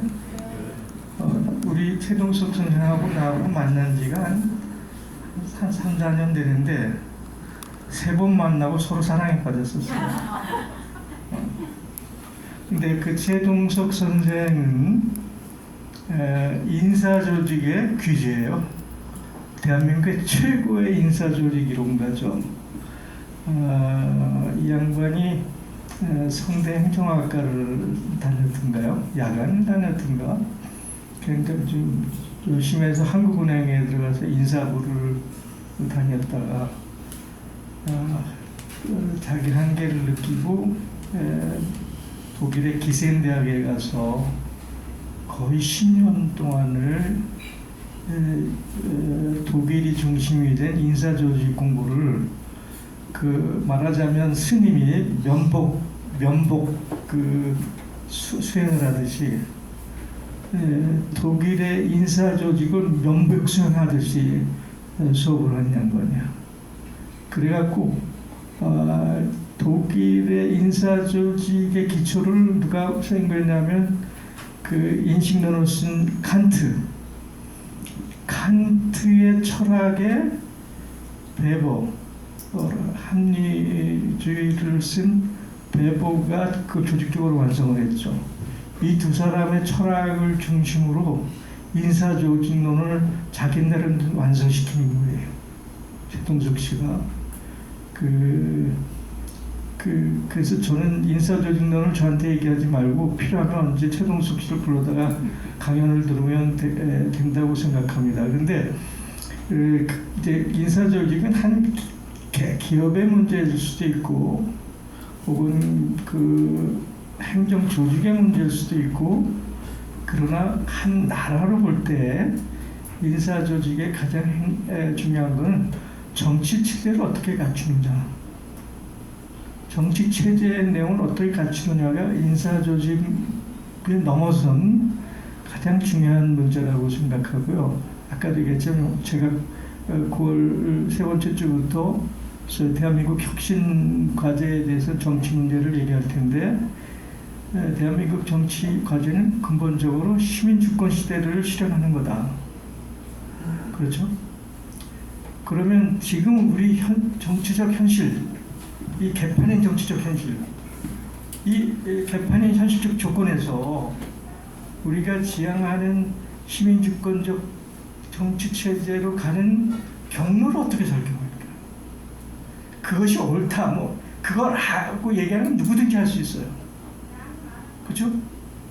시민 주권 시대 열어야 돼. 그걸 뭐 누가 못 하겠어요. 문제는 우리가 처해 있는 이 지금 현실적 조건에서 이 개판인 정치적 상황에서 그쪽으로 가는 경로를 어떻게 설계할 거냐. 그 설계의 문제가 중요하죠. 그 프로세스의 문제, 알고리즘적 구성.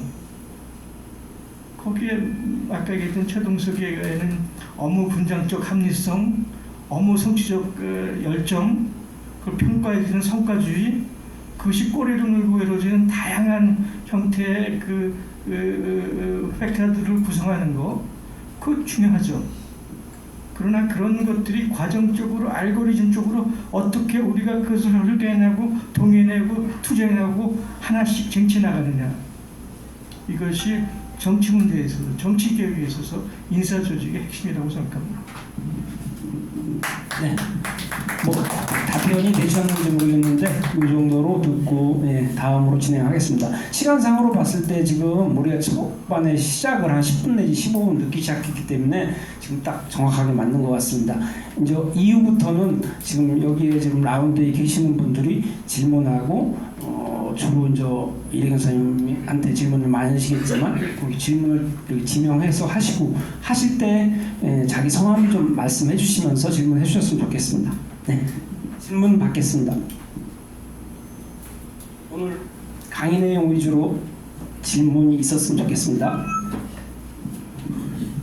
지금 이제 윤석열 씨 이렇게 돼서 서로 모두 다 이렇게 고생들 하는데, 저는 이해가 안 되는 게 뭐냐면은 박근혜도 바보였지만은 뭡니까 어디 대통령 되기 전에는 여러 언론에서 6개국어로 한다, 뭐 똑똑하다, 뭐 굉장히 많이 띄워주잖아요. 그건 뭐 당연한 거고요. 근데 알고 보니까 어디 미국 가서 보니까 공동 기자회견한테 말을 못 알아들어가지고 거기서 들통이 난 거죠. 그 다음에도 또 말을 못 알아들었습니다. 그건 다 기억을 할 거예요. 근데 저는 이제 윤석열 씨의 경우는 이미 경선하고 그럴 때 몇 차례 하지 않았습니까? 근데 그때는 일일 1만원이라고 다 알죠. 바보고 인성이 아니다라는 거 다 알았지만 어떻게 해서 그 사람이 됐는지, 저는 이념이라 그런 거 아니고 그때는 사람됨을 보는 건데 바닥이 다 드러났단 말이에요. 그래도 어떻게 그렇게 대통령이 됩니까? 그 몰랐을 때는 어쩔 수 없어도 아는데 그렇게 찍어줬다는 건 저도 이찍 나이지만은 도저히 이해가 안 돼. 그래서 이게 국민성이 도대체 어떻게 된 건가, 그게 좀 계속 궁금했습니다.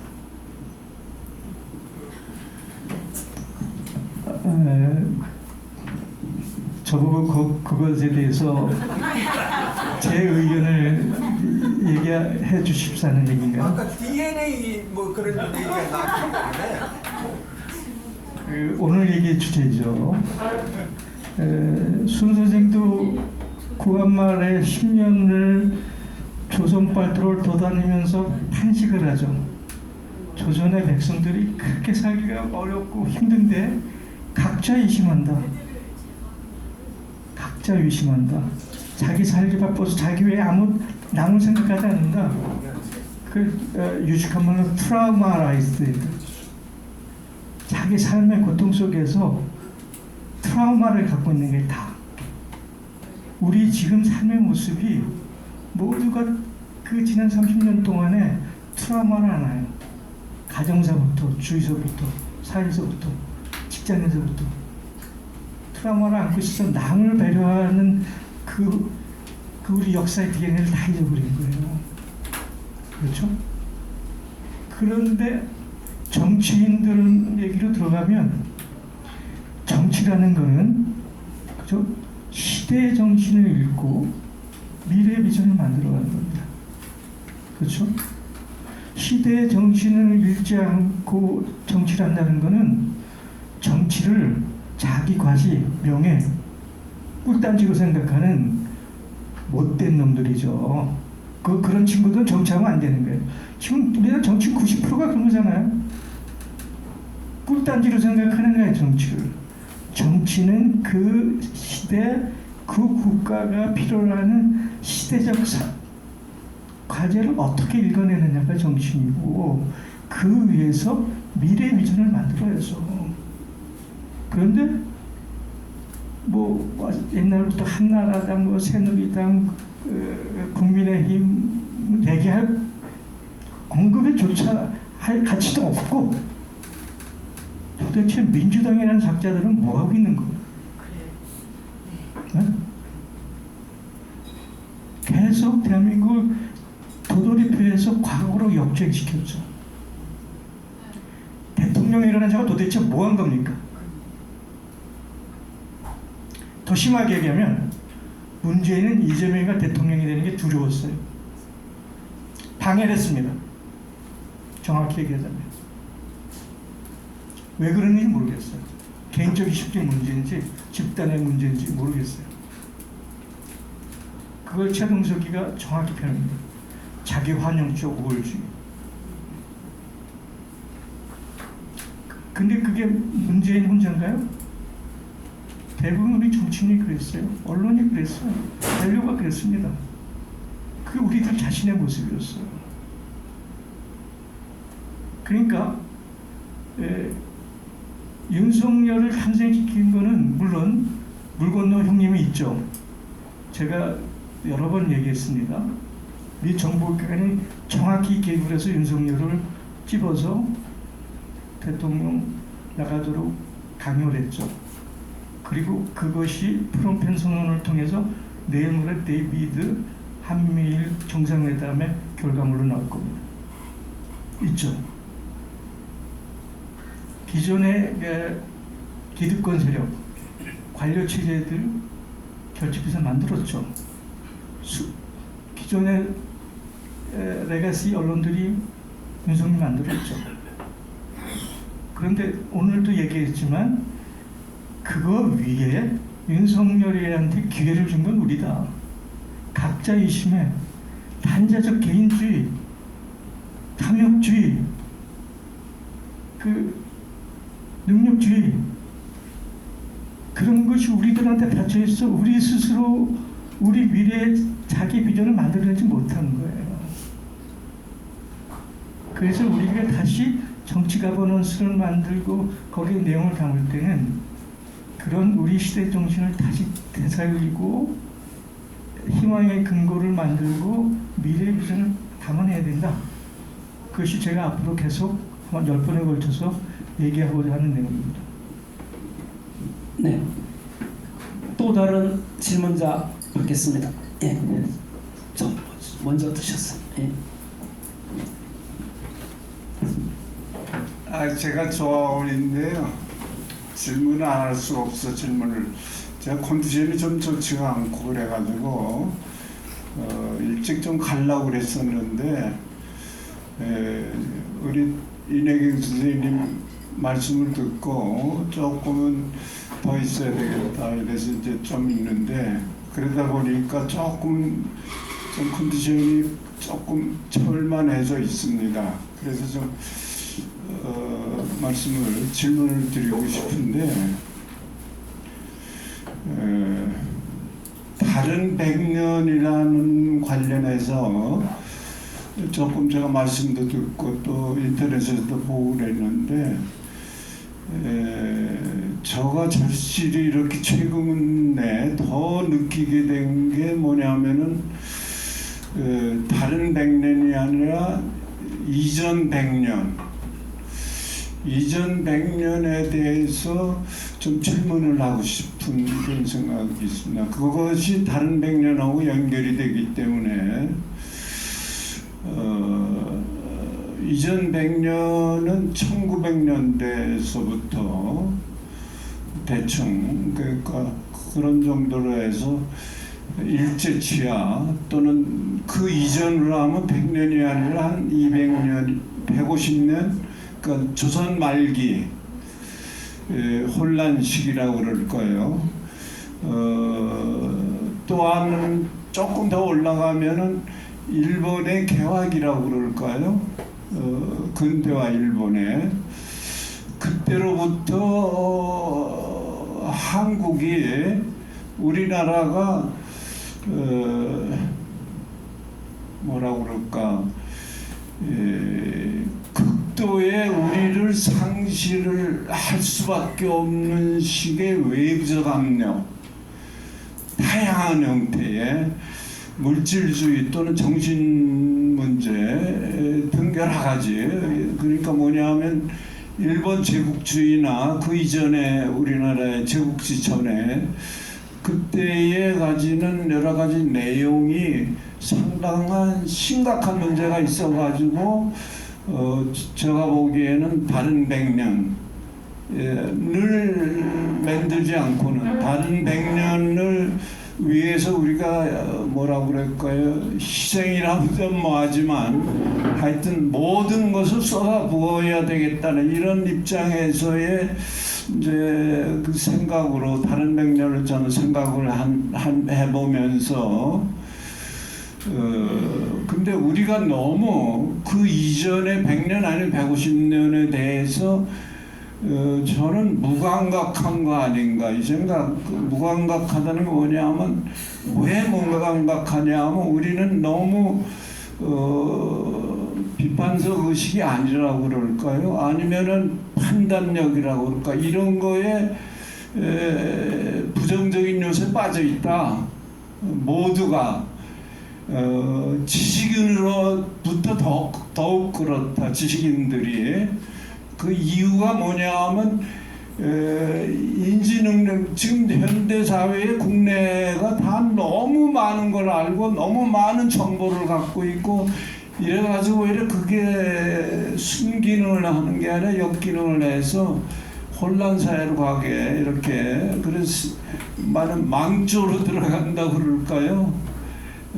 그래서 이 얘기를 우리 윤 선생하고 얘기를 했는데 그 러시아의 작가 잠수함 작가 이름도 모르고 그 소설 제목도 기억이 안 잠수함 관계인데 잠수함의 그 안에 산소 공급 상태의 여부를 알기 위해서 토끼를 기른다고 그래요. 그래서 토끼가 산소 상태가 몇 프로 이하되면은 그러니까 막 지랄을 하고 버틸 수가 없으니까 그런 상태가 됐을 때 이게 산소가 지금 적어지는구나 그래가지고 그 변화를 일으킵니다. 그래서 왜 이 예를 드냐 하면은 토끼가 그렇게 발광을 하고 산소가 적게 생각하는 거는 그 어떤 생명력과 관련이 있는 건데 그거는 행동으로 표현하는 거다. 그냥 행동으로 말이나 단어나 이게 아니고 행동으로 표현한다는 건 뭐냐면 행동이 곧 인식의 출발점이라는 인식의 계기를 만드는 거다. 그래서 저는 이전 100년이 그런 거를 행동으로 보여주는 거를 완전히 없애버렸다고 그럴까요? 말하자면 그 얘기는 뭐냐면 지식관계나 정치, 경제 각 분야의 경우에 정속화시켰다고 그러고 어떤 가치에 의해서 저는 그게 제국주의 가치다 아니면 일본들의 어떤 억압이라고 그럴까 이게 뭐냐면 정치, 경제, 사회, 문화, 종교, 교육, 역사 또는 삶의 형태 모든 것을 제국주의가 망쳐버렸다. 그래서 그걸 깨나게 하는 방법을 갖지 않고는 우리가 다른 100년을 맞이할 수 없지 않냐 이런 아주 절실감을 갖고 있어요. 그래서 그거 누가 언제 어디서부터 어떻게 해야 되냐. 그리고 하나 더 얘기를 플러스 한다면 혼자서 갖고 안 된다라고 저는 봅니다. 왜? 에너지의 한계가 있기 때문에 더불어 함께 하지 않고는 윤석열이 정권이 됐건 세계 패권 제국주의가 돼도 이거 하나도 해결을 못한다라고 생각을 합니다. 그러니까 그런 거를 해결하는 뭔가가 있어야 다른 100년을 준비할 수 있는 거 아닌가. 그래서 그 질문을 좀 저도 잘 모르기 때문에 한번 여쭤봅니다. 죄송합니다.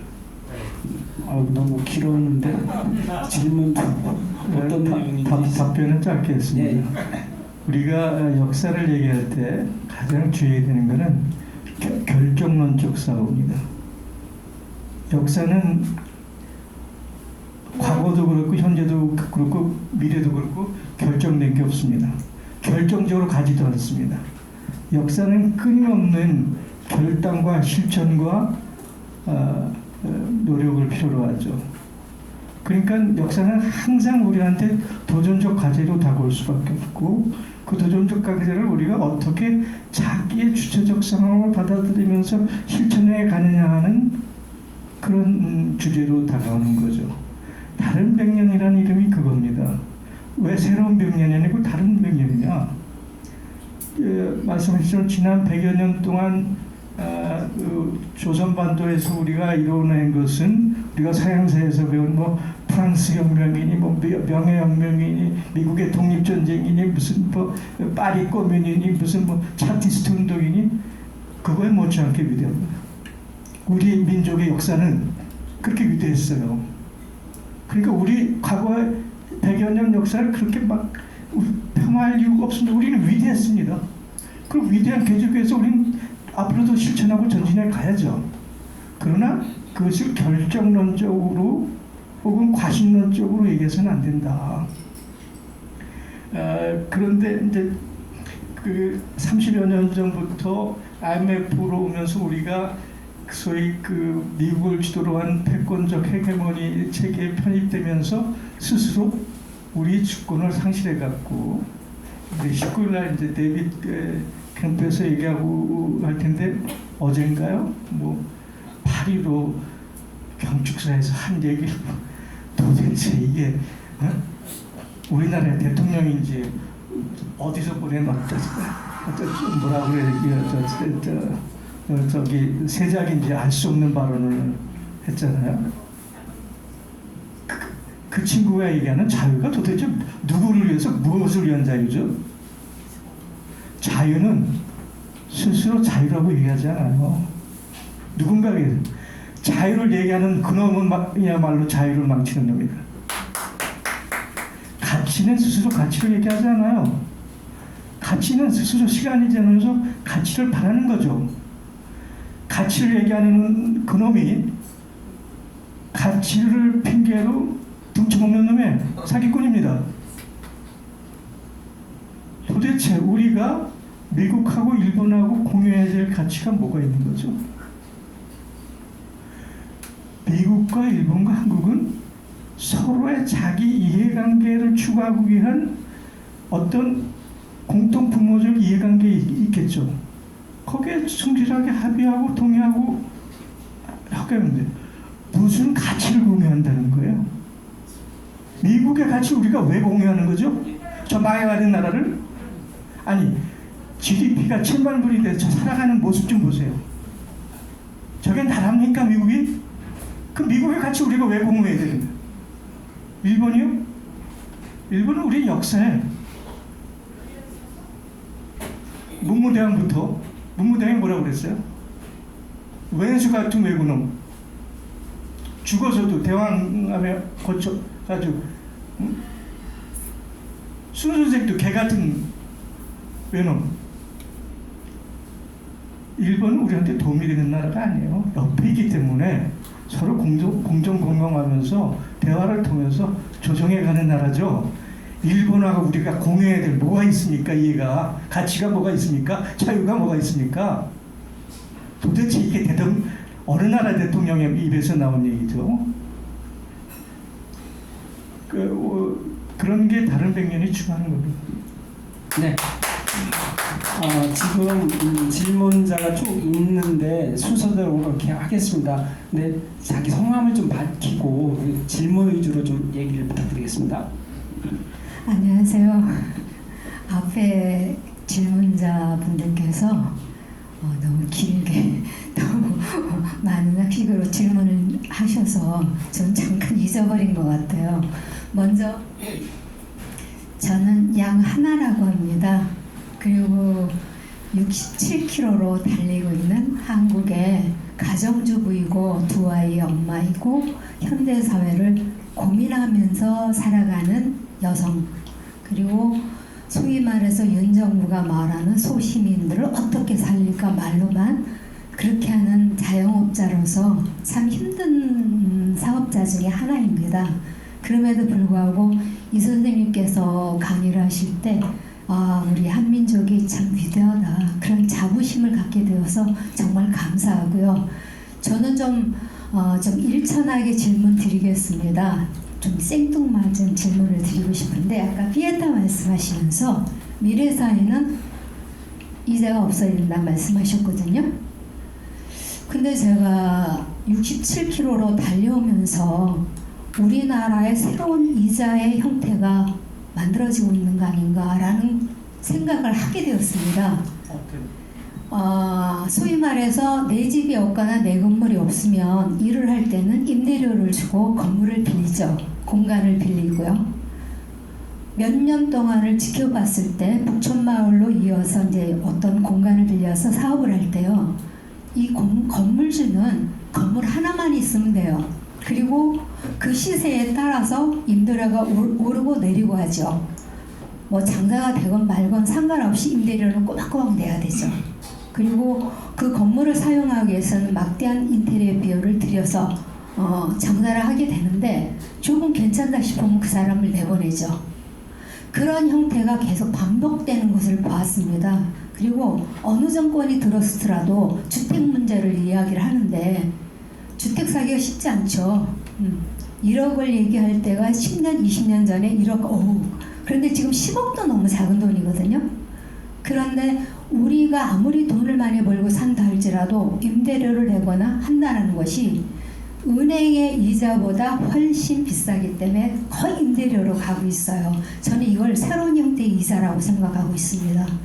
지금 강북과 강남의 그 부유층을 본다면 강남에 살면서 강북에 건물을 사서 임대를 주고 있어요. 그러면 임대자들은 거기에 어려운 점이 있어도 주인은 모릅니다. 그 사람들은 돈만 받으면 되기 때문에. 아까 미래사회에서 무이자라고 말씀하실 때 어떤 대안이 있으신지, 여기에는 조금 사족적으로 예전에 상도라고 말씀하고, 옛날에 장사치라고 말할 때도 적어도 그 어떤 경계가 있었거든요. 당리당략을 하지 않는 조건으로. 그래서 사람과 더불어 살아가는 우리 민족성이 있었는데 지금은 너무나 천박해진 세상 같아요. 특히 저기 위에 있는 그 사람조차라도 전혀 자격이 없는 사람이 결국 돈에 의해서 모든 것이 보여지지 않는 조직 가운데에서 만들어지는 어떤 형태 같거든요.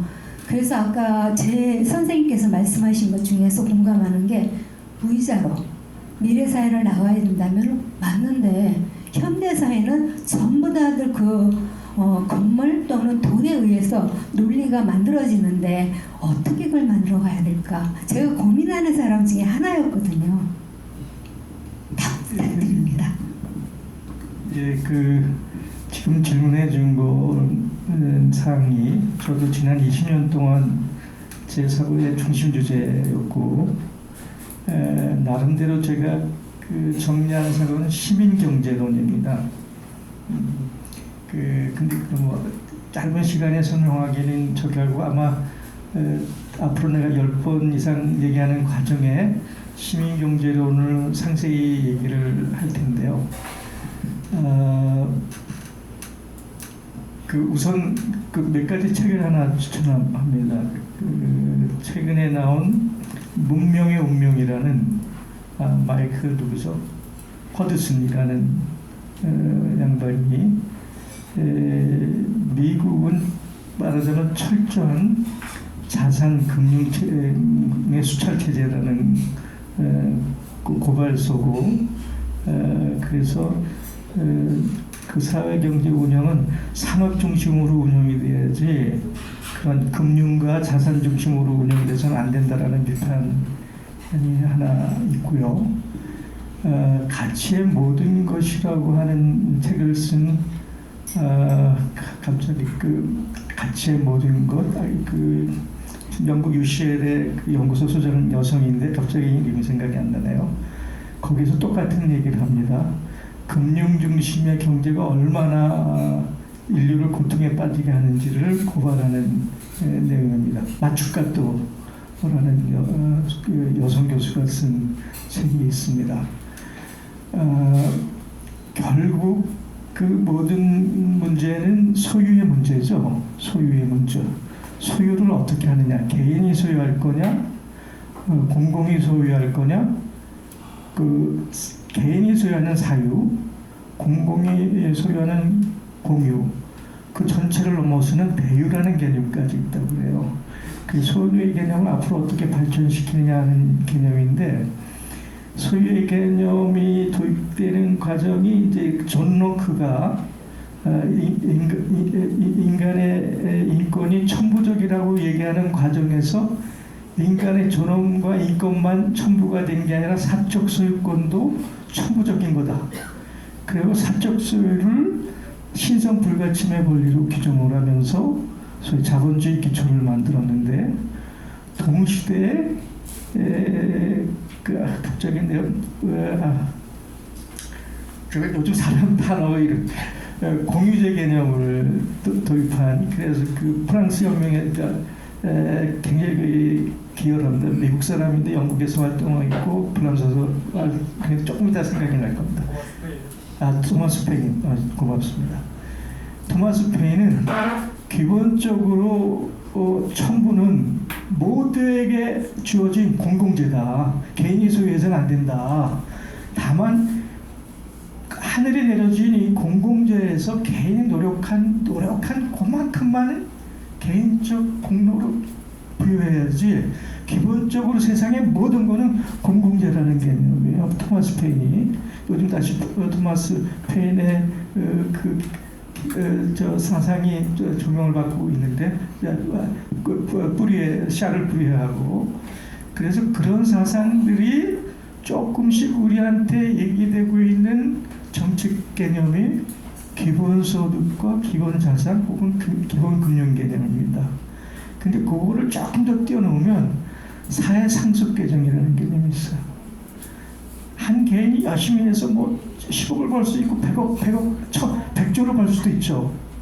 그런데 그건 당대에서 끝나야지, 그 사람이 죽으면 그 재산은 기본적으로 모두가 공유하는 귀속된 공공 사회 상속으로 귀속돼야 된다. 사회 상속 개정이라는 개념이 있습니다.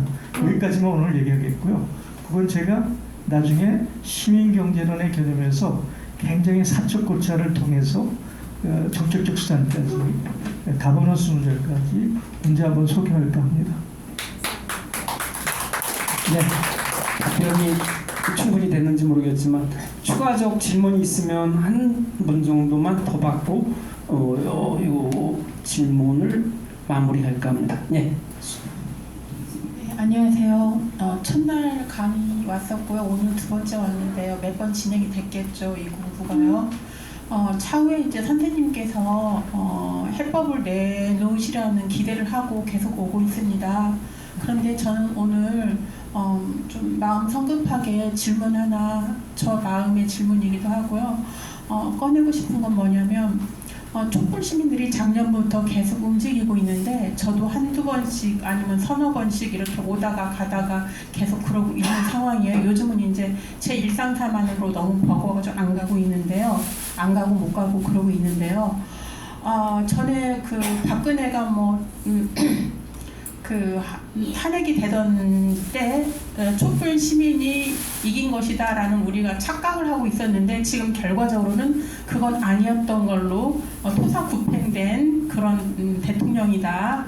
기득권들에게 이렇게 이제 드러났는데 지금 촛불 시민들 그리고 이제 지난 주말에는 또 진보당에서 또 나와가지고 저도 그 대열에 한번 가보고 했었어요.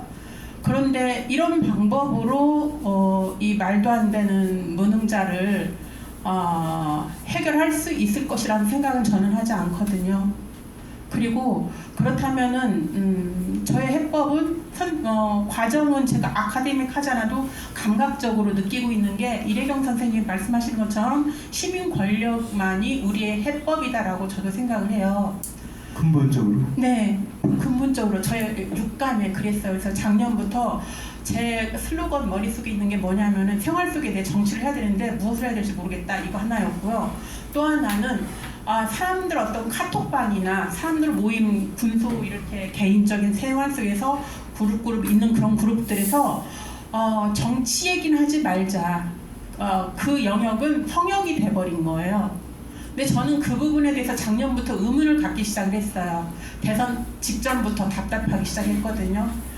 저는 아이들 키우면서 일상사에 매몰돼가지고 정치 뉴스를 들은 적이 없는데 작년에 대선 앞두고 몇 달 전부터 잠을 못 자는 거예요. 스트레스가 너무 심해갖고 이 결과가 내가 원하는 쪽으로 안 가면은 우리 사회가 굉장히 나락으로 갈 거다라는 육감 때문에 고통스러워서 잠을 못 잤는데 지금 현재 그런 상황에 살고 있어가지고 너무너무 난감하고요. 그랬을 때 군소한 그런 사람들이 모였을 때 정치 얘기는 하지 말자. 이 부분이 너무 신앙처럼 우리 개개인들에게 뼛속 깊이 다 들어가 있어요. 일상 속에서 진짜 독이라고 생각을 하거든요. 이 독을 어떻게 우리가 한 번에 어느 한 사람 한 사람 다 그거 각계격투해서 싸워가고 되는 일이 아니거든요. 뭔가 사회적인 붐으로 그거는 말도 안 되는 신화다.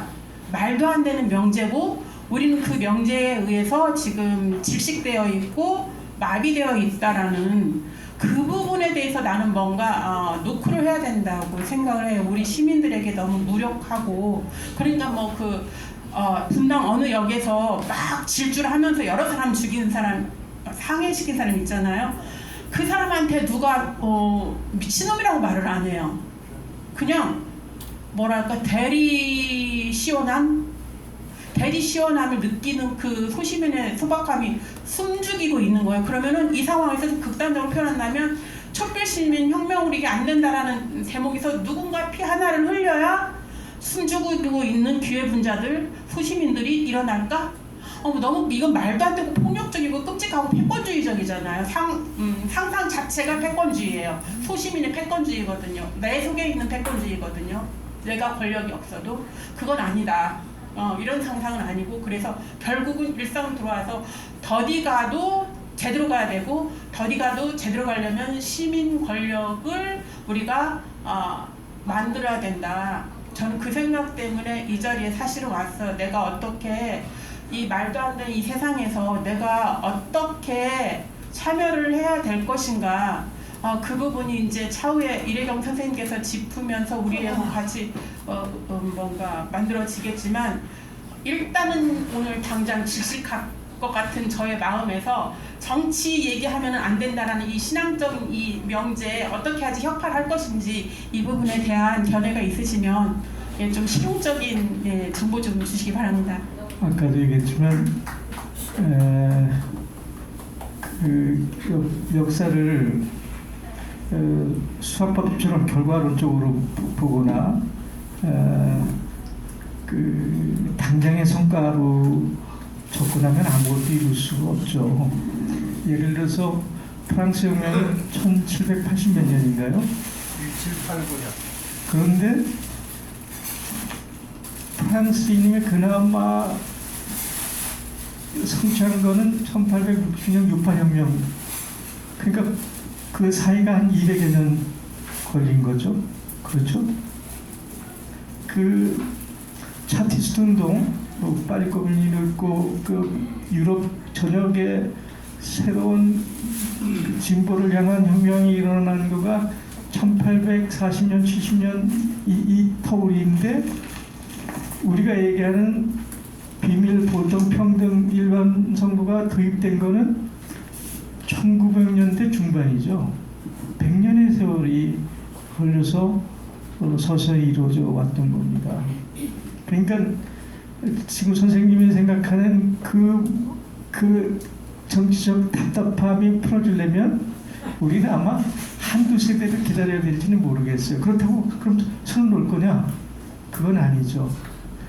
민주당이 기회적이고 참 출세주의적이고 참 뭐라고 표현하기 어려운 참 계륵 같은 존재들이지만 지금 우리 정치 상황을 저 말도 안 되는 그 좀비 집단, 망나니 집단, 그 수구 집단, 기득권에 똘똘 뭉친 말하자면 도적 집단에서 그나마 기회적일지 모르지만 민주를 얘기하고 개혁을 얘기하는 친구들부터 해서 합리적이고 진보적인 그룹으로 재편성되는, 그러니까 우리 정치가 기득권 중심의 도덕 정치에서 이제 그래도 합리성과 그 개혁과 진보를 얘기하는 정치 지형으로 바꾸는 것까지는 우리가 이거는 전술전략적으로 최선을 다해서, 그래서 민주당과 4대 진보정당이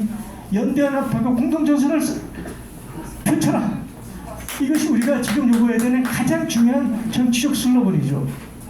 민주당뿐만 아니라 진보정당들도 연대연합하고 공동전선을 하지 않을 경우엔 우리가 가차없이 공격을 할 만큼 시민사회가 그런 연대연합의 공동전선을 통해서 최소한 내년 4월 이후에 대한민국 정치판이 민주화, 개혁과 진보를 얘기할 수 있는 판으로 바꿔라. 이게 우리가 지금 얘기할 수 있는 최선의 고라고 생각합니다. 조금 더 나가면 김은경 씨가 만든 혁신안, 민주당 내 국회의원들 암만 떠들고 당위원 암만 떠들고 중앙위원 해봐야 아무 소용이 없어요. 민주당한테 우리가 요구할 거는 전당원 투표를 통해서 통과시켜라. 이 두 가지 구호입니다. 우리가 해야 할 일은. 예, 이 답변이 뭐 됐을지 모르겠지만 요게 추가적으로 좀 말씀하실 분이 있어서 이사장님 뭐 이 답변이 될지 모르겠지만 좋은 말씀이 있다고 해요. 네, 저기 지금 뭐 이렇게 역사적으로 문헌적으로 이렇게 이제 굉장히 광범위한 부분을 이렇게 더듬으면서 답변을 하셨잖아요. 근데 지금 질문하신 분의 그 아주 요지를 저도 맨날 느끼고 있거든요. 주변에 이제 그 아주 노인에서부터 젊은 사람들까지 이제 이렇게 이제 이런 강의를 들으러 오시는 분 이외에는 거의 다 아유 정치 얘기 하지 마라, 종교 얘기하고 정치 얘기하면은 싸움만 나니까 하지 마라. 이게 굉장히 아주 깊숙이 자리하고 있어요. 그걸 말씀하시는 것 같아요. 그래서 정치가 우리랑 무슨 상관이야 이렇게요. 그래서 이것이 그구들이 말하자면 이 뭐라 그럴까 저기 뭐야 그 3S 그러니까 스포츠 뭐 이렇게 스크린 또 섹스 뭐 이런 식으로 그 국민 우민화 정책의 하나로서 그구들에게 정치 얘기들은 못하도록 그런 식으로 퍼뜨린 거로 전 알고 있거든요. 네. 그래서 잠깐 얘기하고 아까 진짜 이거 너무 쨍한 얘기인데요. 저희 남편이 옛날에 산후맹 사건으로 잡혔다가 운도 당하고 고생하고 했던 사람인데 완전히 지금 흑화되어 있고요. 저희 자녀 2명도 굉장히 좀 똑똑한 놈들인데 흑화되어 있어요. 제가 흑화되었다는 표현은 선생님 얘기한 그런 부분. 너무 답답해서 내가 뉴스 얘기를 하면은 하지 말라고 하는데 그 얘기를 왜 해? 뉴스 하면 뉴스 얘기 더 이상 하지 말라고 스트레스 받는다고. 다들 그래요. 내 가족들 다 그러고요. 주변 사람들 너무 많아요. 그게 이제 현명하게 살아가는 방법이라는 식으로, 그러니까는 현실에 눈을 감고, 그다음에 정치의 뉴스에 눈을 감고 이렇게 마비시켜서 말하자면 우리가 이제 정치가 어떻게 돌아가는지, 어떤 정치인이 똑바른 정치인인지 이것을 알 수 없게 하도록 하는 그 구구들의 아주 치밀한 작전으로 전 알고 있거든요. 그래서 아주 쉽게 그런 질문, 정치 얘기하지 말어. 정치가 우리랑 무슨 상관이야? 나는 그러면서 뭐라 그러냐면, 정치와 가까이 얘기하는 사람들, 그런 성향을 점잖지 못하거나 우아하지 못하는 그룹으로 이렇게 아주 매도하는 그런 경향이 있어요. 예, 이게 그냥 어쩌다가 만나는 게 아니라 굉장히 심하거든요. 그래서 지금 그것을 지적하시는 것 같아서 전 그럴 때마다 정치는 밥상과 직결되어 있다. 그렇기 때문에 누구나 정치를 아주 소상히 알아야 되고, 정책이 어떻게 실시되고, 그 다음에 어떤 정치인이 어떤 발언을 하고 어떤 주의를 갖고 있는지, 이것을 소상히 알아야 우리가 다음 정치인을 확실히 제대로 뽑아서 나라가, 정치가 제대로 갈 것이다. 천만의 말씀이다.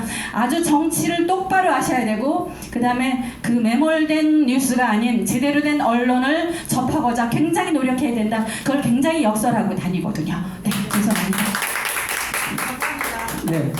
그리고 아까 그 고질적 난제 연구소에서 말씀도 하셨잖아요. 잘못된 것을 고쳐야 된다 그렇게 얘기를 했는데, 이것도 마찬가지거든요. 정치 얘기도 하면 안 된다가 아니라 잘하는 사람한테는 손뼉을 쳐주고, 잘못한 사람한테 잘못된 문제에 대해서는 서로 지적해서 그것을 고쳐나가야지, 무조건 정치 얘기만 하면 싸운다든지, 어디 조직적인 아까 여러 가지 난제가 있었는데 좀 싸우기만, 물론 싸우는 것도 물론 비판적 싸움이 있겠죠. 그래서 그것이 잘못된 것은 개선하고, 또 저 잘된 것은 서로 격려하면서 이렇게 발전되고, 오히려 비판적인 것이 오히려 발전적으로 이렇게 나갈 수 있는 가능성이 높거든요. 그래서 아까 그 고질적 난제 연구소에서도 그렇게 얘기를 하셨지만, 정치도 마찬가지라고 볼 것 같아요. 우리가 같이 얘기할 때 정치도 굉장히 지금도 이런 것도, 이것도 정치잖아요. 이것도. 그렇지만 굉장히 우리가 대화로 열심히 풀어가는 이런 것도 있는 거죠. 싸움만 하는 건 아니고. 예, 추가적으로 질문 한 가지만, 한 번만 더 받겠습니다. 없으면 시간이 다 됐기 때문에 마무리하고요. 예, 그만할까요 그러면? 1분만 할게. 1분만. 예, 아이고 옥천서 오셨는데, 아이고 선생님. 예, 반갑습니다. 국법법 폐기. 예. 저기 최근에 제가 그 카톡에 400명이 있는 카톡에 들어가게 됐어요. 그 들어가가지고 말하자면 생활 속의 정치 얘기 있잖아. 일상적으로 신문에 나올 거. 그런 거를 글을 올리는데 정치 얘기 하지 말라고. 이러면서 이제 저한테 공격을 해가지고 그 직접 나를 초대한 그 주인 있잖아. 그 주인이 나한테 간접적으로 이제 전화를 걸어가지고 글 올리지 말라고 이래요. 예. 공개적으로 지도 그따 평을 써야지. 그래서 계속 올려버리니까 막 분란이 났어요 지금. 그 대유라는 카톡입니다. 대유. 이름이 대유인데요. 하여튼 지금 400명이 들어가 있는 방입니다. 뭐 미국에 있는 사람도 있고 뭐 하여튼 그런데 그렇게 조직이 돼가고 있어가지고 무서운 세상이 됐어요. 카톡 때문에. 네, 이상입니다.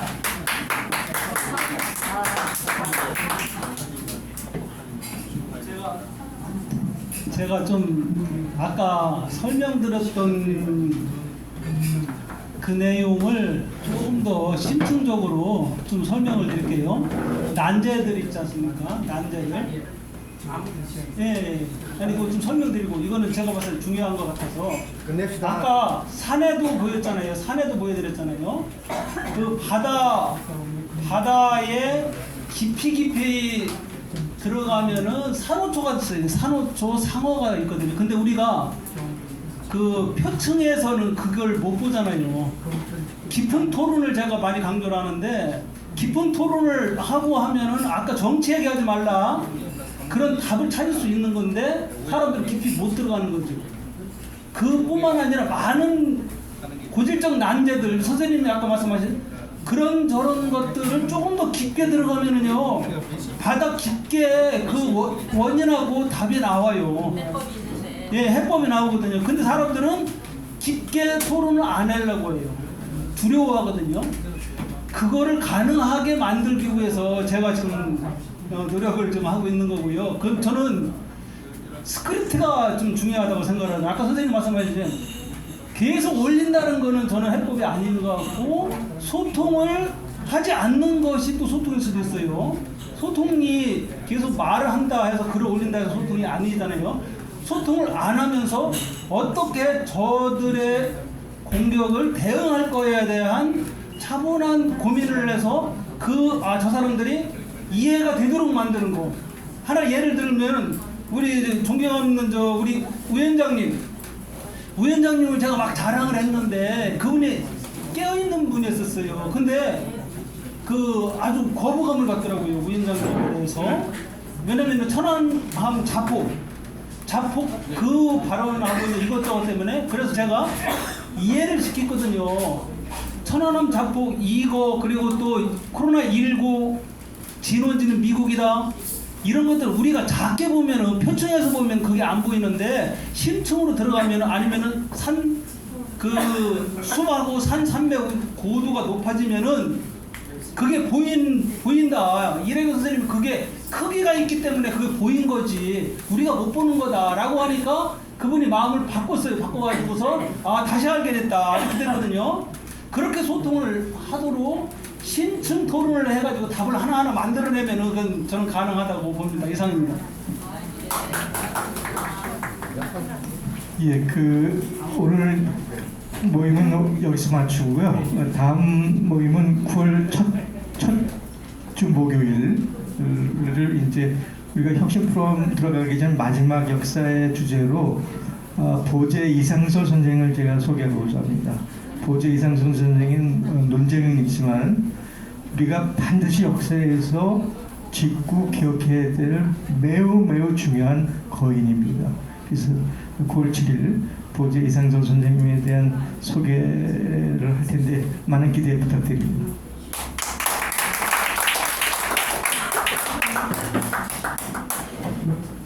네, 이상으로 오늘